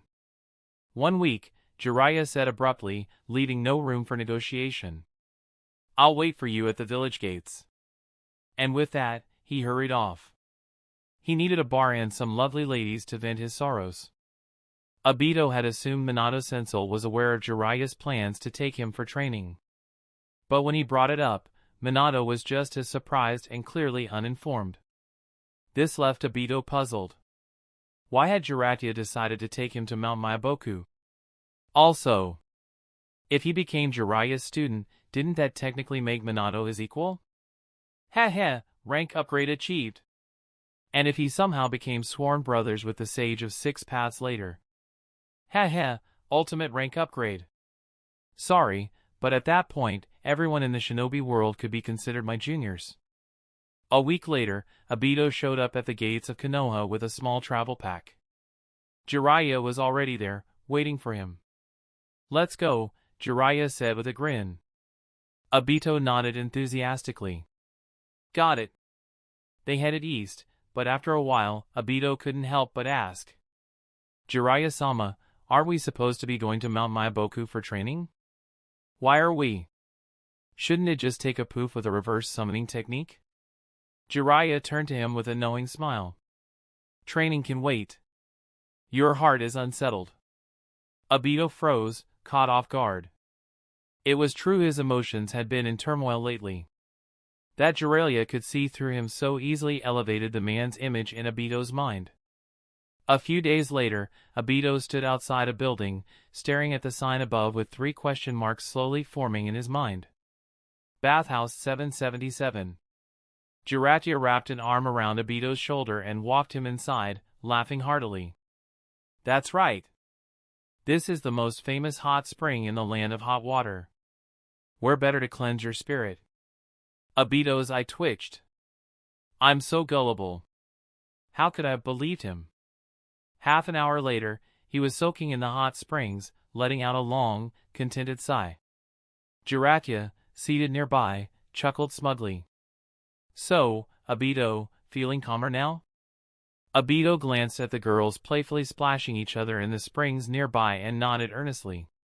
Yes, Jiraiya-sama. I've just realized how beautiful the world truly is. Neither of them spoke after that, silently savoring the tranquility of the moment. An uncanny sense of camaraderie united their expressions, one old, one young, but oddly in sync. After a while, Obito spoke softly. Jiraiya-sama. I had a friend who died in the war.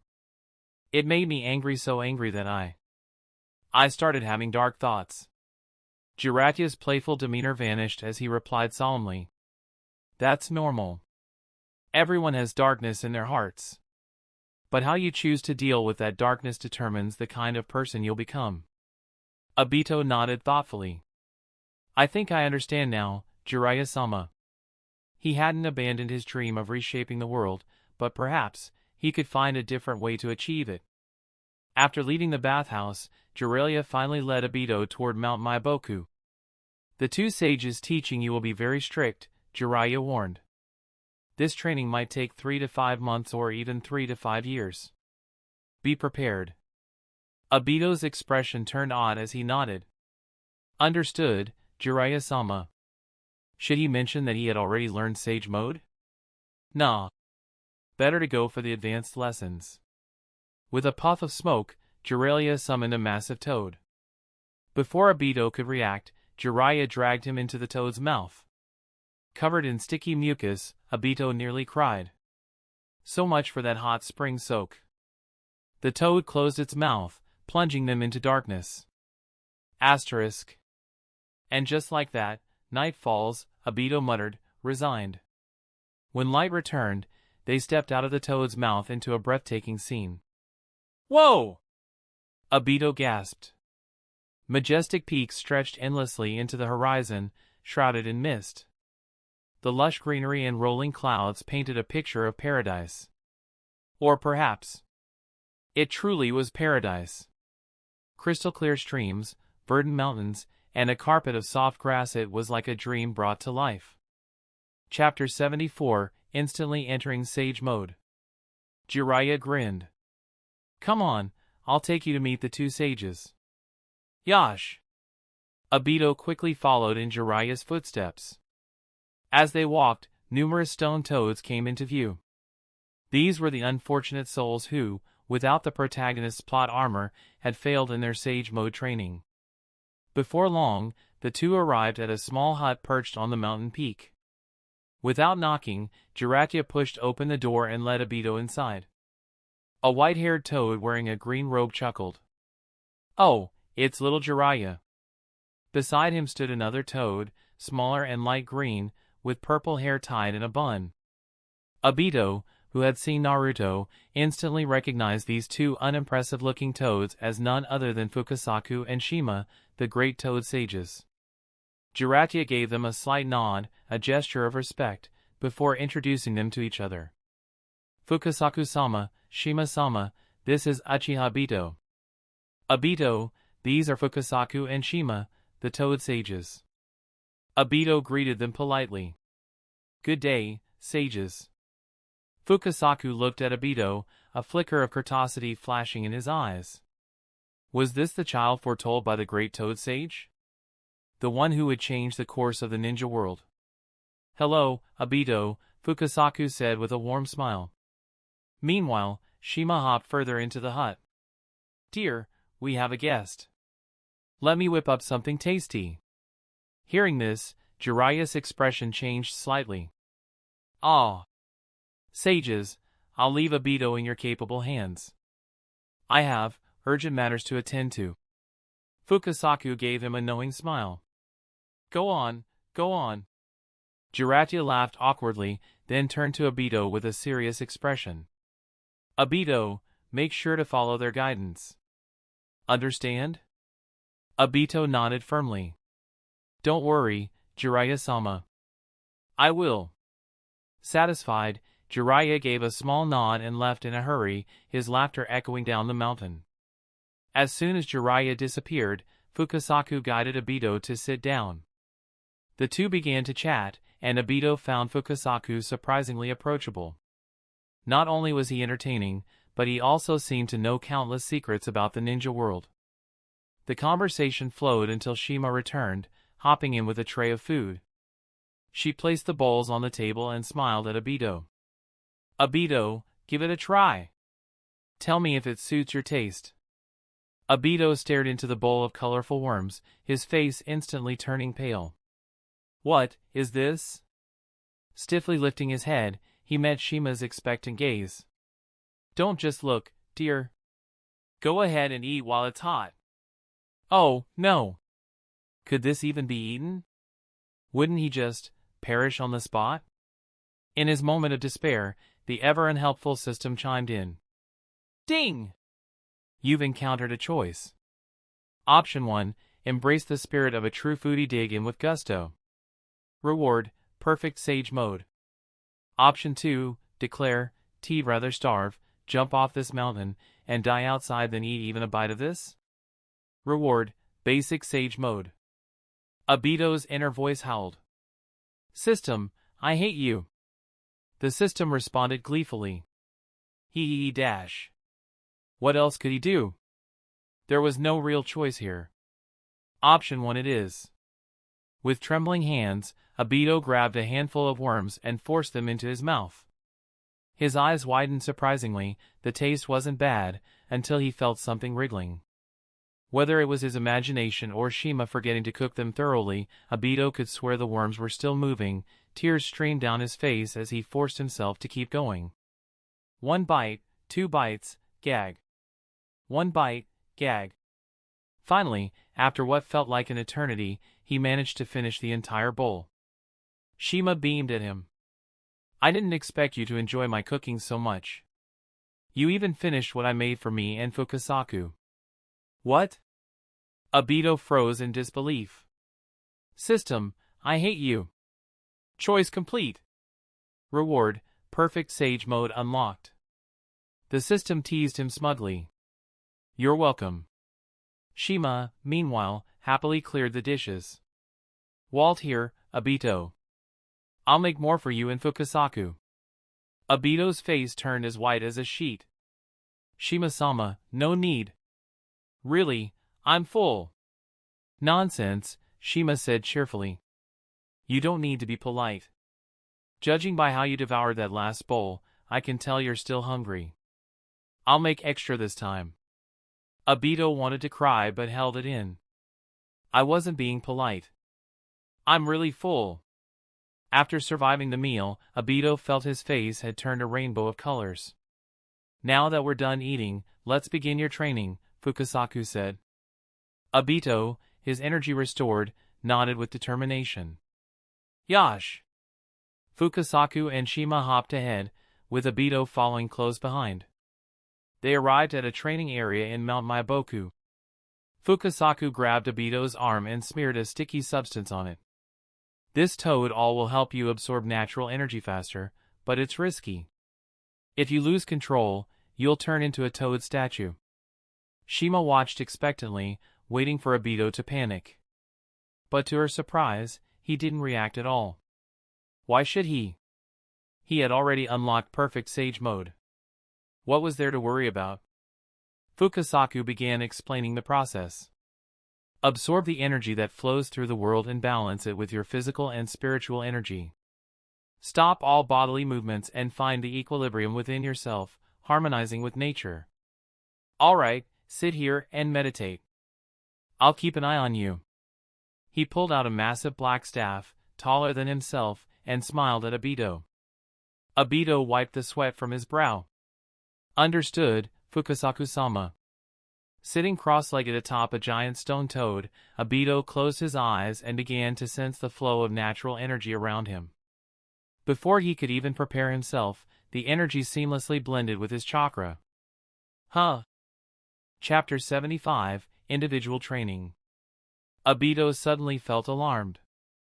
I can't control myself anymore. Boom.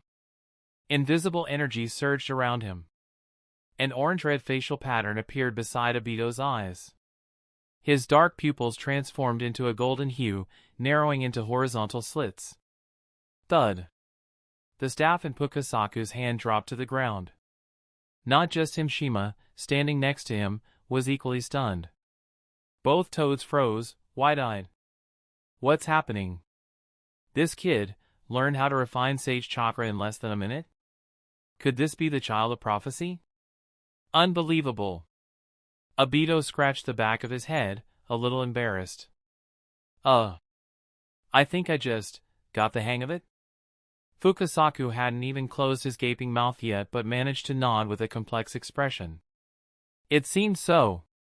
Alright, wash off the toad-all and try again. Obito eagerly nodded. Got it. He stood up, deactivated sage mode, and walked to a nearby stream to wash off the toad-all from his arms. Once cleaned, he climbed back onto the stone toad's head and closed his eyes, resuming his training. Boom! In another instant of instinctive integration, Obito entered sage mode again, this time even faster than before. Obito. Fukasaku. Shima. Finally, Obito understood. He wasn't proficient enough to avoid entering sage mode instantly. No, it was quite the opposite. His instincts were uncontrollable. The moment he absorbed natural energy, his body reflexively merged it with chakra, sending him straight into sage mode without hesitation. Jiraiya, are you hearing this? Do you understand the words coming out of my mouth? Fukasaku took a deep breath, accepting the reality. The child of prophecy, after all. A little miraculous ability, does it matter? Not at all. Learning how to refine sage chakra in a minute, was that strange? Yes, it was incredibly strange. Shima glanced at Fukasaku and said, Dear, since little Obito has already mastered this, why not move on to teaching him how to use sage chakra? Fukasaku smacked his forehead. Right. Little Obito, let's go over how to properly use sage chakra next. Konoha. In the Hokage's office, Kakashi stood nervously before the third Hokage. Hiruzen chuckled at Kakashi's uneasy demeanor. No need to be so tense, Kakashi. Your application has been approved. Kakashi clenched his fist in excitement. Finally! Thank you, Lord Hokage. Hiruzen pulled out a scroll from his robes and handed it to Kakashi. No need for thanks. This is a reward for your contributions. Read it carefully, then destroy it. If you have any questions, you can ask Minato directly, he added with a half-joking tone. And remember, no sharing it with others, or I won't go easy on you. Kakashi nodded firmly. I understand, Lord Hokage. Carefully, Kakashi stored the scroll in his robes and left the Hokage's office. Once home, he couldn't wait to pull it out. On the outside of the scroll were bold words. Flying Thunder God Technique. Kakashi muttered under his breath, once I master this jutsu, I should be able to catch up to him. He had never imagined a day would come when Obito would leave him behind. Unacceptable. The two of them could stand side by side or have each other's backs. But he could never allow himself to fall behind. Especially now, with Obito training in Mount Maiboku, Kakashi knew he had to double his efforts. 1 month later. Jiraiya returned to Mount Maiboku. How's the kid doing, Fukasaku-sensei? It's been a month. He should be able to absorb natural energy on his own by now, right? But Fukasaku shook his head slowly. Oh! Jiraiya frowned. Had Obito not reached that stage yet?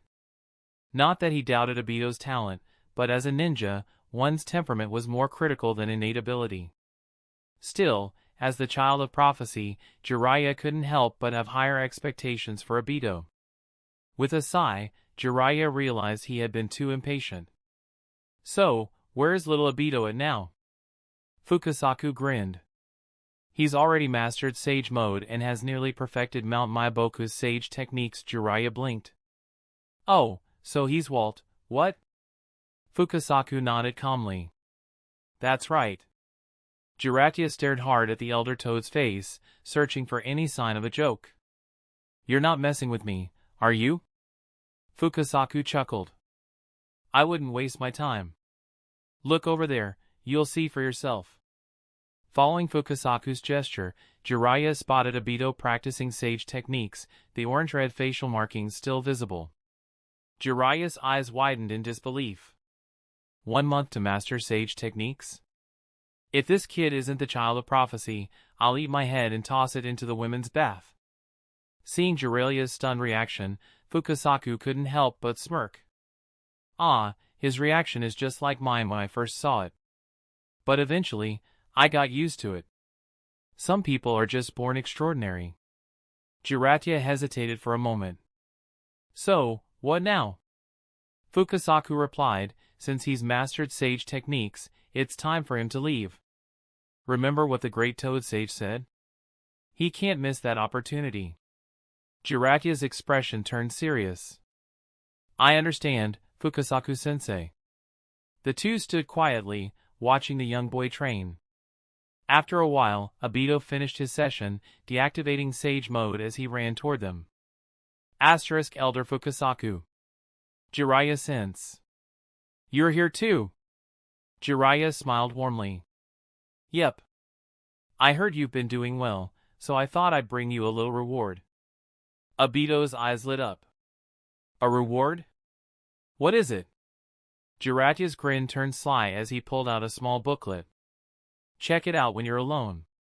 You'll definitely love it. Obito gave a knowing smile. Thanks, Jiraiya-sensei. Walt, are we leaving soon? Chapter 76, Return to Konoha. Fukasaku stood off to the side, smiling warmly. You've completed your training splendidly. It's time for you to leave. Obito hesitated, reluctant to part. Ah, but... Fukasaku leaped onto Obito's shoulder and patted his head gently. Obito, all good things must come to an end. No need to be overly sentimental. Your friends are waiting for you back home. Hurry along now. When saying the word friends, Fukasaku paused briefly, but Obito didn't notice. Fukasaku continued, and if you ever miss us, you can always return. Mount Maiboku will always welcome you. Obito nodded firmly. I understand, Fukasaku-sensei. Thank you and Shima-sensei for taking care of me during this time. Please pass my regards to her as well. Once again, Fukasaku patted Obito's head with satisfaction. This boy, Obito, truly is a good kid. Jiraiya led Obito away from Mount Maiboku. Looking at the slightly downcast Obito, Jiraiya said, This past month of training must have been exhausting. Let's find a place to celebrate your progress. Obito's eyes lit up. Like the place we went to last time? Jiraiya flashed a mischievous grin. No, even better than last time. The next day, the two of them were lounging side by side on beach chairs. Two beautiful women stood nearby, massaging their shoulders and legs. Ah, Jiraiya-sama, you really know how to enjoy life, Obito sighed, his tone filled with admiration. Jiraiya let out a hearty laugh. Ha ha ha, of course. How do you feel now? All your fatigue washed away? Obito let out a contented hum. Definitely. I feel like I've been reborn. After the women left, Obito's eyes darted around before he smirked mischievously. Jiraiya-sama, do you have someone you like? Jiraiya froze for a moment, caught off guard by the sudden question. After a brief pause, he replied, I suppose I do, though I'm not entirely sure. Obito chuckled slyly. For someone to capture your heart, she must be extraordinary.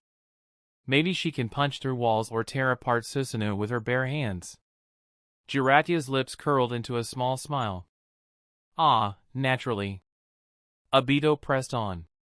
Then why don't you pursue her? Jiraiya's expression turned wistful. Back then, I didn't realize my feelings.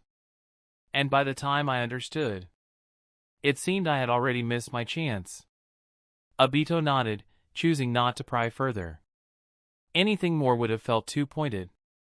The two basked in the sun a little longer before getting dressed and hitting the road again. 5 days later, they arrived outside the gates of Konoha. Obito turned to Jiraiya. Jiraiya-sama, aren't you planning to return to Konoha? Jiraiya laughed heartily. Cranes belong in the heavens, and dragons in the seas. A man must roam the world, after all. Obito gave him a knowing look. That's just how Jiraiya is, a natural wanderer. Take care, Jiraiya-sama, Obito said earnestly. Without turning back, Jiraiya waved his hand. Obito watched him disappear into the distance, sighing softly. I hope this time, you'll find a better ending. He then strode confidently into Konoha. After so long, I'm finally back. I wonder if anyone missed me. Konoha, Minato's home. Kakashi leaned over, listening intently to Minato. Flying Thunder God was proving far more difficult than he'd anticipated. A month of self-study had yielded no results, so he turned to Minato for guidance. Minato, ever reliable, didn't disappoint. His casual tips and explanations were enough to deepen Kakashi's understanding of the technique significantly. As they wrapped up, Kakashi couldn't help but ask. Minato-sensei, how long did it take you to master Flying Thunder God? Minato thought for a moment before smiling apologetically. It's been so long I've forgotten, but maybe a few weeks? Weeks! Kakashi fell silent. Why did I even ask? This is just self-inflicted pain, he muttered under his breath. Thank you, Minato-sensei. I'll take my leave now, Kakashi said, keeping his composure. Minato nodded warmly. Anytime you have questions, feel free to come by. As Kakashi reached the door, there was a knock. Knock, knock. Minato-sensei, are you home? I'm back. It was Obito's voice. Kakashi's normally stoic demeanor cracked for a moment, his face lighting up with excitement. He quickly opened the door but masked his feelings with a cool, indifferent expression. It's you. Obito, surprised to see Kakashi, grinned broadly. Kakashi, you're here too. He stepped forward and pulled Kakashi into a hug. Long time no see. Ha ha ha. Kakashi, feigning disdain, allowed the embrace. After a while, Obito released him and turned to Minato with a sheepish smile. Hee hee, I'm back, Minato-sensei. Minato rose, smiling kindly. It's good to have you back. Everyone has missed you during your absence. Kakashi scoffed. I didn't. Obito rolled his eyes, shoving Kakashi aside. Yeah. No one asked you. Their bickering was constant, but Minato had long since learned to ignore it. So, Obito, how did your training go? Obito grinned, brimming with pride. Let's just say, I did great. Minato chuckled. Good. Shall we have dinner together tonight? Let's make it a reunion. Obito eagerly nodded. Sure thing. I'll stop by my grandmother's place first to let her know. Kakashi, you're in charge of inviting Rin. It's settled. Without waiting for a reply, Obito dashed off. I dash. Kakashi's protest died in his throat. He was left recalling the sheer terror of being the third will last time. Chapter 77, Midnight Intrigue. The Battle of Canopy Bridge is considered the turning point of the Third Shinobi War. Kakashi is a direct disciple of the Hokage and sheltered by White Fawn's influence. The third Hokage must have granted him Flying Thunder God technique to win public favor. After all, Minato started as a civilian and never participated in the war. Most likely, it was Jiraiya's influence that gave him access to the technique. When it comes down to it, everything revolves around inheritance. As someone who should have died, Obito found himself in an unusually good mood, freely roaming the village streets. Can't afford to get hurt carrying in 3 disciples. Where's your conscience? A stray dog took it away wandering for 10,000. Humming a cheerful tune, he returned home. I'm back, Grandma.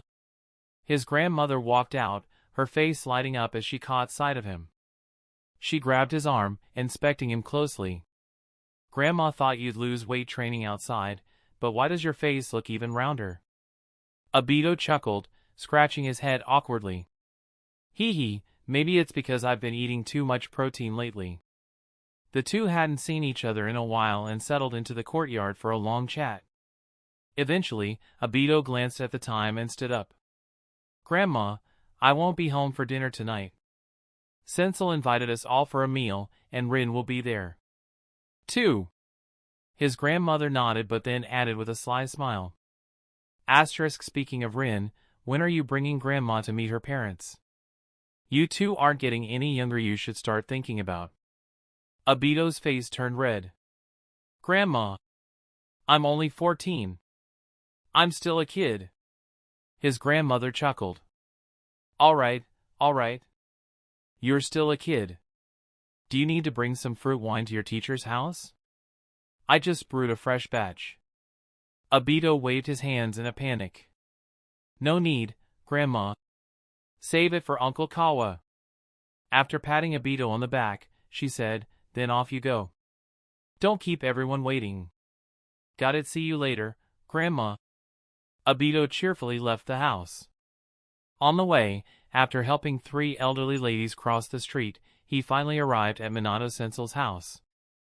As soon as the door opened, Kakashi greeted him with a complaint. Obito, you're late again. Everyone's been waiting for you. Scratching his head with a sheepish grin, Obito said. Sorry, I ran into dash asterisk. Obito! Before he could finish, a girl dashed forward and threw herself into his arms. Hee hee, Rin. Obito lifted her off the ground, spinning her around in a circle. In the process, Rin's leg accidentally kicked Kakashi. Kakashi, 777. Why do I feel like I'm blowing with bad luck right now? The 3 eventually sat at the dinner table, but Kakashi's ordeal was just beginning. Obito and Rin, reunited after some time apart, were practically glued together. Even Minato and Kushina, inspired by the younger couple's energy, started sharing sweet moments of their own. What started as a meal for 5 had effectively turned into a dinner for 2 pairs plus a solitary bystander. I will create a world without couples. Kakashi thought bitterly. Just then, the door creaked open, and a small figure entered. Mom, Dad, I'm home, huh? Obito nil, Kakashi nil, Rin, you're all here. A delighted smile spread across the little boy's round face. With his blonde hair, blue eyes, and chubby cheeks, he looked absolutely adorable. You used to be so cute. When did you start squinting all the time at school? Was it to seal away your charm and avoid early romance? Obito grinned. Naruto's back. The boy clapped his hands in excitement. Yeah. Obito nil, will you come play with me? Obito thought for a moment, forming a hand seal. A shadow clone appeared beside him. I have to finish dinner, but my clone can go with you. How's that sound? Kakashi suddenly coughed and stood up. I'm done eating. I'll go too. Kushina frowned. Kakashi, you barely ate. Stay a while longer. Rin chimed in, yeah, Kakashi, you'll be hungry later. Shaking his head quickly, Kakashi said, No, I'm really full. So full I might burst. Without another word, he grabbed Naruto's hand with Obito's clone on the other side and practically fled. Obito watched in confusion. What's with Kakashi today? He's acting weird. No idea, Rin replied, tilting her head. She picked up a slice of meat and offered it to Obito. Say, Obito. Dash. After dinner, Kakashi hurried off, and Obito walked Rin home before wandering the streets alone again. Honey? Aha! Where are we going? Humming, hands behind his head, he suddenly remembered something. Oh, right. I forgot to check in with Yuki after coming back from the battlefield. A cold sweat broke out on his forehead. It's been over a month. She's definitely mad. Well, her place is on the way. Should I stop by? Hope she hasn't closed up for the night. Resolving to visit, Obito headed toward Yuki's pharmacy. When he arrived, the shop was pitch black. Clearly, it was closed. Ah, really closed? Wait. Narrowing his eyes, Obito scanned the area. Sister Yuki never stays overnight at the store, but the door isn't latched from the outside. It must have been locked from within. And this chakra fluctuation. In the darkness, his Sharingan gleamed, spinning with intensity. Sharingan! His heightened vision revealed a hastily constructed barrier around the pharmacy. Though crudely made, his Sharingan detected lingering chakra at its edges. What's going on? Could Sister Yuki be in danger? Obito muttered. Lifting his arm, a branch-like structure wriggled out from his sleeve. When he brought it to his face, an orange, swirling mask appeared in his hand. Sliding the mask over his face, Obito's figure flickered and vanished. He passed through the barrier without disturbing a single ripple of chakra. Chapter 78, Land of Rain, Lady Yuki. Obito's figure silently appeared within the barrier. The moment he entered, he heard voices conversing nearby. Quickly, he leaped onto the rafters, concealed himself, and peered toward the inner room. Inside, Yuki sat on the table with one leg crossed over the other. Kneeling before her were two shinobi.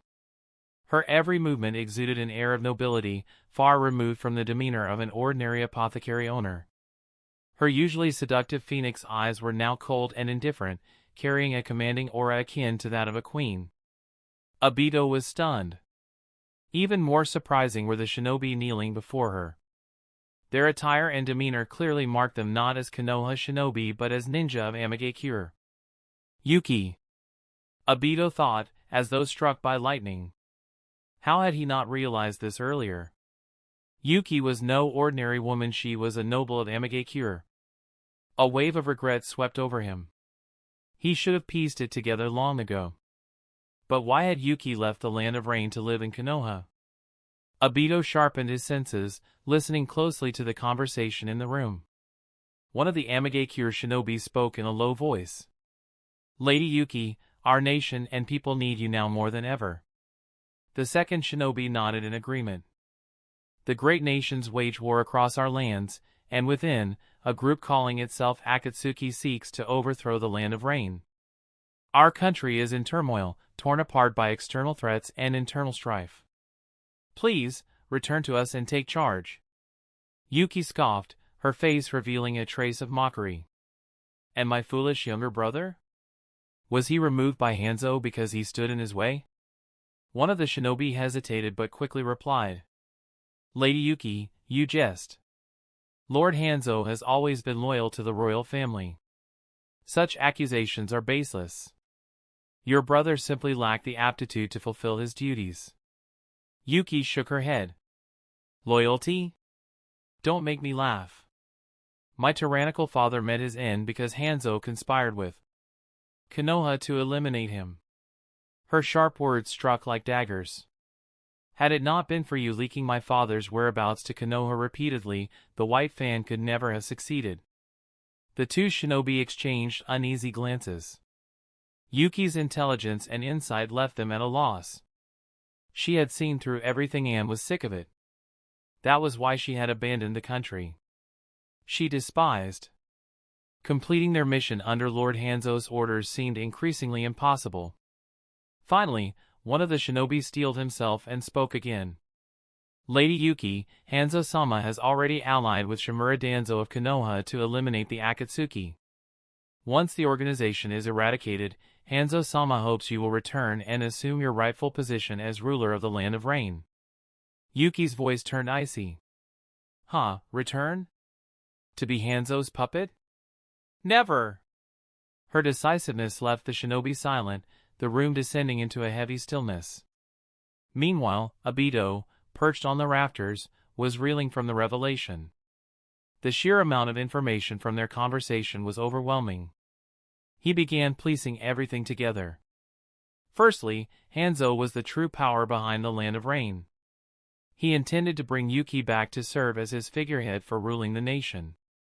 Secondly, Yuki's father had been killed by Konoha's White Fang as a result of a collaboration between Mangekyo and Konoha. And yet, despite her past, Yuki didn't seem to harbor hatred for Konoha. Lastly, Hanzo planned to ally with Danzo to destroy the Akatsuki, meaning the catastrophic events Obito knew of hadn't happened yet. Obito's eyes lit up with understanding. He now knew what he had to do. Just as he was lost in thought, one of the Mangekyo shinobi stood and broke the silence. Forgive us, Lady Yuki, but we must insist you come with us. This is Lord Hanzo's command. The second shinobi followed suit, both of them advancing toward Yuki. Yuki smirked, her tone playful. Oh? Finally done pretending, are we? Suddenly, a ding sounded in Obito's mind, startling him so much he almost fell off the rafters. Before his eyes, a set of options appeared. Option 1, intervene and help Yuki. Reward, +1 Yuki affection. Option 2, stay hidden and let events unfold. Reward, stealth mastery. Option 3, report the incident to the third Hokage. Reward, 0.05 chakra points. Obito furrowed his brows. Stealth mastery? If I'm intervening, shouldn't I get a title like protector or something? Options 2 and 3 were out of the question. Yuki had always treated him well.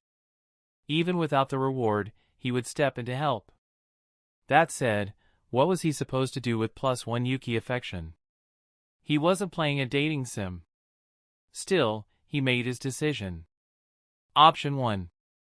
In an instant, Obito leapt down from the rafters, landing silently behind one of the shinobi. With a swift chop to the neck, he knocked the man unconscious. The other shinobi spun around in shock, only to be met with a vicious kick to his groin from Yuki. Crack! Obito winced as he heard the distinct sound of something breaking. The shinobi let out a pained howl, doubling over. Yuki glanced at the dazed Obito and scolded him. What are you standing there for? Hurry up and... Her voice trailed off as she followed Obito's gaze, realizing her skirt had ridden up during the fight. Her pale cheeks flushed a deep red. Pervert, she snapped, grabbing a nearby vase and smashing it over the already disabled shinobi's head. Obito shuddered, recognizing the murderous glint in her eyes. That vase had been meant for him. Choice successful. Reward received, +1 Yuki affection. Yuki huffed and pulled a small vial from her pocket, handing it to Obito. Here. Obito blinked, confused. What's this for? Yuki rolled her eyes dramatically. Dear Chunin, has it really been so long since we last met that you've forgotten me? Obito scratched his head, embarrassed. You knew it was me? Of course I did, she sighed, pinching the bridge of her nose. You think wearing that ridiculous mask makes you unrecognizable? Take it off, it's hideous. Chapter 79, Arrival in the Land of Rain. Obito removed his mask, utterly perplexed. This makes no sense. The mask's supposed to make me untouchable, right? Yuki couldn't help but smile at the frustrated boy. You little brat. Hurry up and take the antidote, or you're in for some real trouble. Obito froze. Walt, you poisoned me? When did that happen? Yuck shrugged nonchalantly. While I was talking to those two earlier. Even if you hadn't acted, they wouldn't have lasted much longer. Obito broke into a cold sweat, quickly uncorking the small bottle and gulping down the antidote. After drinking it, he muttered under his breath. If I'd known this, I wouldn't have intervened. That infiltrator reward was pretty nice, though. Yuki gave him a sidelong glance. What are you mumbling about over there? Obito forced a laugh. Nothing at all. He directed his attention inward, carefully sensing the changes in his body. After overhearing so many secrets just now, he couldn't help but consider the possibility. What if Yuki decided to silence him for good? The thought had crossed his mind when she handed him the bottle. Fortunately, his Hashirama cells provided strong resistance to toxins. If anything felt off, he could always escape using Camel. No matter his doubts, he still chose to play along, feigning trust in her. Yuki, observing how readily Obito drank the antidote she gave him, allowed a faint, almost imperceptible smile to surface. A glimmer of approval flickered in her eyes. After a moment, she let out a soft hum. So, you heard everything between me and those two? Obito let out a wry chuckle. Not everything, but I think I caught the important parts. He added teasingly, you're always poking fun at me, but it seems your identity is far more impressive than mine, Yuki. Speaking of which, I've learned so much. You're not planning to kill me to keep me quiet, are you? Yuki reached out, lifting his chin with a delicate hand. Her slender fingers traced lightly across his face as an enigmatic smile played at her lips. Who knows, 7A. Obito gulped, deliberately exaggerating his expression of fear. Ah! In no way! Yuki rolled her eyes, letting go of his face.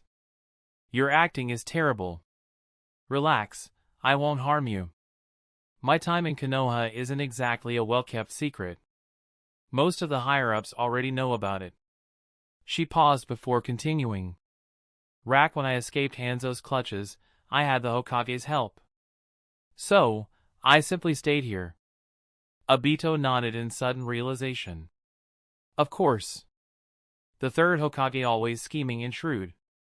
How could he not know about Yuki's existence? He decided to test the waters further. Do you ever want to return to your homeland? A flicker of hesitation passed through her eyes. That place is suffocating. Obito stood on tiptoes to pat her shoulder. I understand. He glanced at the 2 days figures on the floor and asked, what about them? How should we handle this? Yuki spread her elegant hands. I'll deal with it. It's not the first time they've sent people after me. Yikes. Yuki, just how many people have you secretly dealt with already? And me? Obito asked tentatively. Just go back. Pretend nothing happened. Obito nodded lightly and headed for the door. As he walked away, Yuki's voice, tinged with a rare hint of vulnerability, stopped him. Will you come back? Obito turned back with a cheeky grin. Of course. Yuki's services are top-notch. Without waiting for a response, he bolted out of the room, smashing through the barrier outside in his haste. Yuki slammed her palm onto the table in exasperation. That brat! How dare he take advantage of me? Despite her complaint, a smile crept back onto her face. Outside, Obito hummed an upbeat tune, his steps light and energetic. The path ahead is mine to carve. Ha ha ha. From a nearby house came a furious yell. For crying out loud. It's the middle of the night. Stop wailing like a banshee out there. A woman's voice followed, coaxing gently, Dear, don't mind him. Let's get back to our game of cards. Seriously? Obito thought, rolling his eyes. Complaining about me while you're up all night playing cards? Seriously? Obito thought, rolling his eyes. Complaining about me while you're up all night playing cards? He shook his head with a chuckle. His mind wandered to Nagato, Konan, and Yahiko. Yahiko's still alive. Konan and Nagato haven't fallen into despair yet. The three of them still have their ideals, their dreams of peace. Unlike a vision of annihilation, their hope was like a fragile flame in this dark world. Obito resolved to nurture that flame, to make it burn brighter, against all odds. "I guess it's time to visit the land of rain," he murmured. The next morning, Obito was up early, stretching lazily. Ah, what a good rest! He formed a hand seal, summoning a shadow clone. Patting the clone on the shoulder, he said, "You're in charge here." The clone smiled confidently. "Leave it to me." With that, Obito entered Kamui's dimension. He had left a spatial marker in Konoha, ensuring he could return instantly if needed. The Land of Rain was a small country, cursed by its geography. Nestled between the Land of Earth, Land of Wind, and Land of Fire, it had long been a battleground for their wars.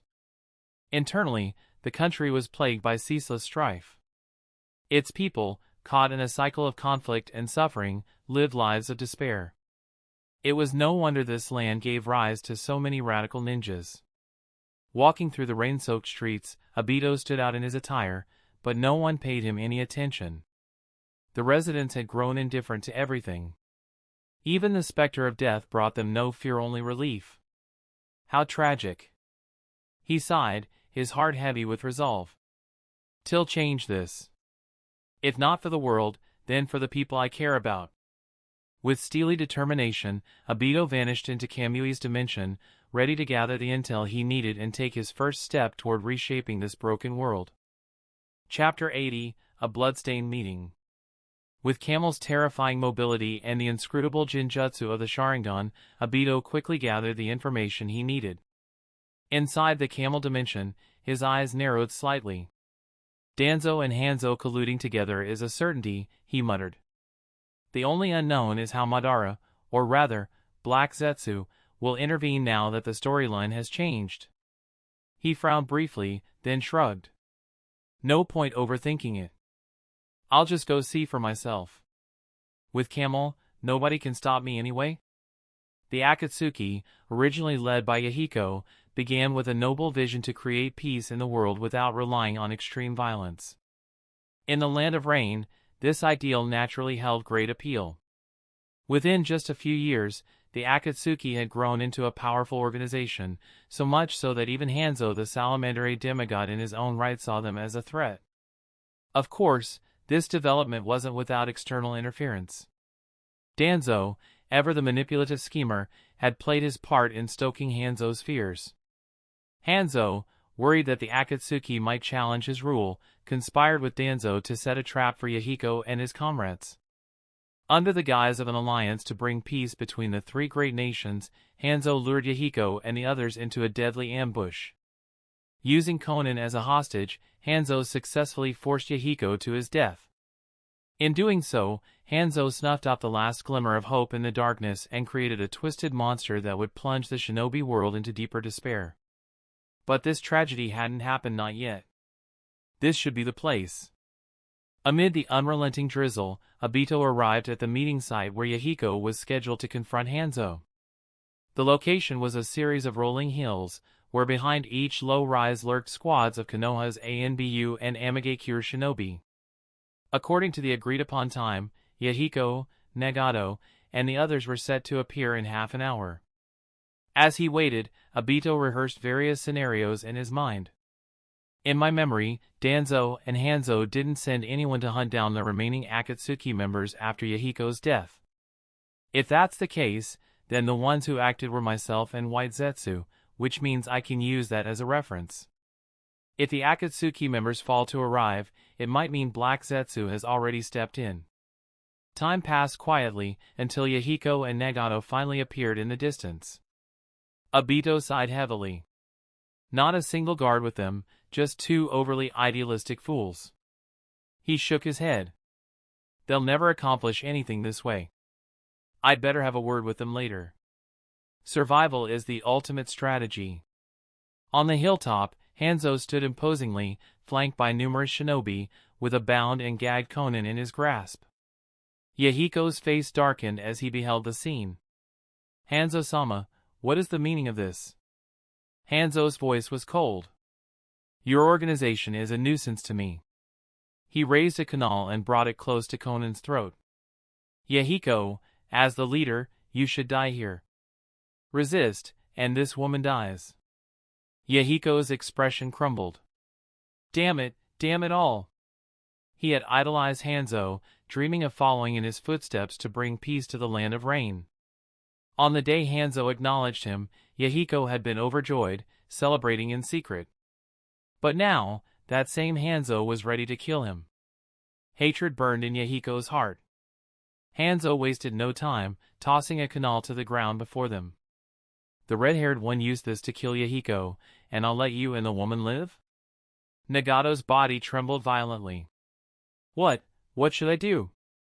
On the hill, Conan screamed, run. Don't worry about me, just get out of here. Rain mingled with the tears on her face, her voice breaking. Seeing Conan's desperation, Yahiko made his decision. Expressionless, he whispered, Nagato, kill me. Nagato froze, unable to accept the reality before him. Yahiko roared, Nagato, pick up the kunal and kill me? Hands shaking, Nagato bent down, picking up the weapon and pointing it hesitantly at his friend. On the hill, Conan's voice broke in a heart-wrenching scream. Stop it, Nagator. A fleeting smile of relief crossed Yahiko's face. Nagato, live on. Protect Conan and carry on our dream. With that, Yahiko lunged forward, aiming to impale himself on the kunal in Nagato's hands. But before he could, an unexpected voice echoed across the hillside. I've always hated those who manipulate from the shadows, stabbing others in the back. Disgusting. Hanzo's eyes widened in shock as a blade pierced his abdomen. He slowly turned to look behind him. You hate backstabbers, yet you stabbed me in the back? Before him stood a Konoha ANBU operative. The realization dawned on Hanzo almost immediately. I see. Danzo, you cunning bastard. Among the Konoha shinobi, one of Danzo's subordinates paled. Hanzo-sama, you misunderstand. This man isn't one of us. He's trying to sow discord. Hanzo's vision began to blur as the toxin from his ruptured pulsing sac took effect. Even he couldn't withstand the poison of his own salamander. The sudden twist left everyone stunned. Yahiko, now in Nagato's arms, stared up at the hilltop in disbelief. Is this an internal conflict? Nagato, still dazed, nodded slowly. It seems like it. Naturally, the Konoha ANBU was none other than Obito in disguise. Holding the dying Hanzo, Obito spoke with mock passion. That's right, I'm not a member of the ANBU. I have no name, no emotions, no past, and no future. We are the roots that support the great tree of Konoha. The Mangekyo shinobi exchanged wary glances, their hands gripping their weapons tightly. The existence of Root was no secret to them. Danzo's subordinates were visibly panicked. This man is not from Root. He's slandering us. But among the Konoha shinobi, a voice murmured, but that slogan, only Root members would know it. Could it be? Danzo-sama ordered this without informing us? Even Danzo's men began doubting themselves. Could it be true? Hanzo, on the brink of death, muttered in a daze, your assassination skills are unparalleled. I, Hanzo, admit my defeat. Tell me your name, so I know who killed me. Obito shook his head decisively. I have no name. Root operatives are nameless. He paused, then added dramatically, but Danzo-sama asked me to deliver a message. That's the end of this tale for now. Thank you for watching and I'll see you in part 5. Peace.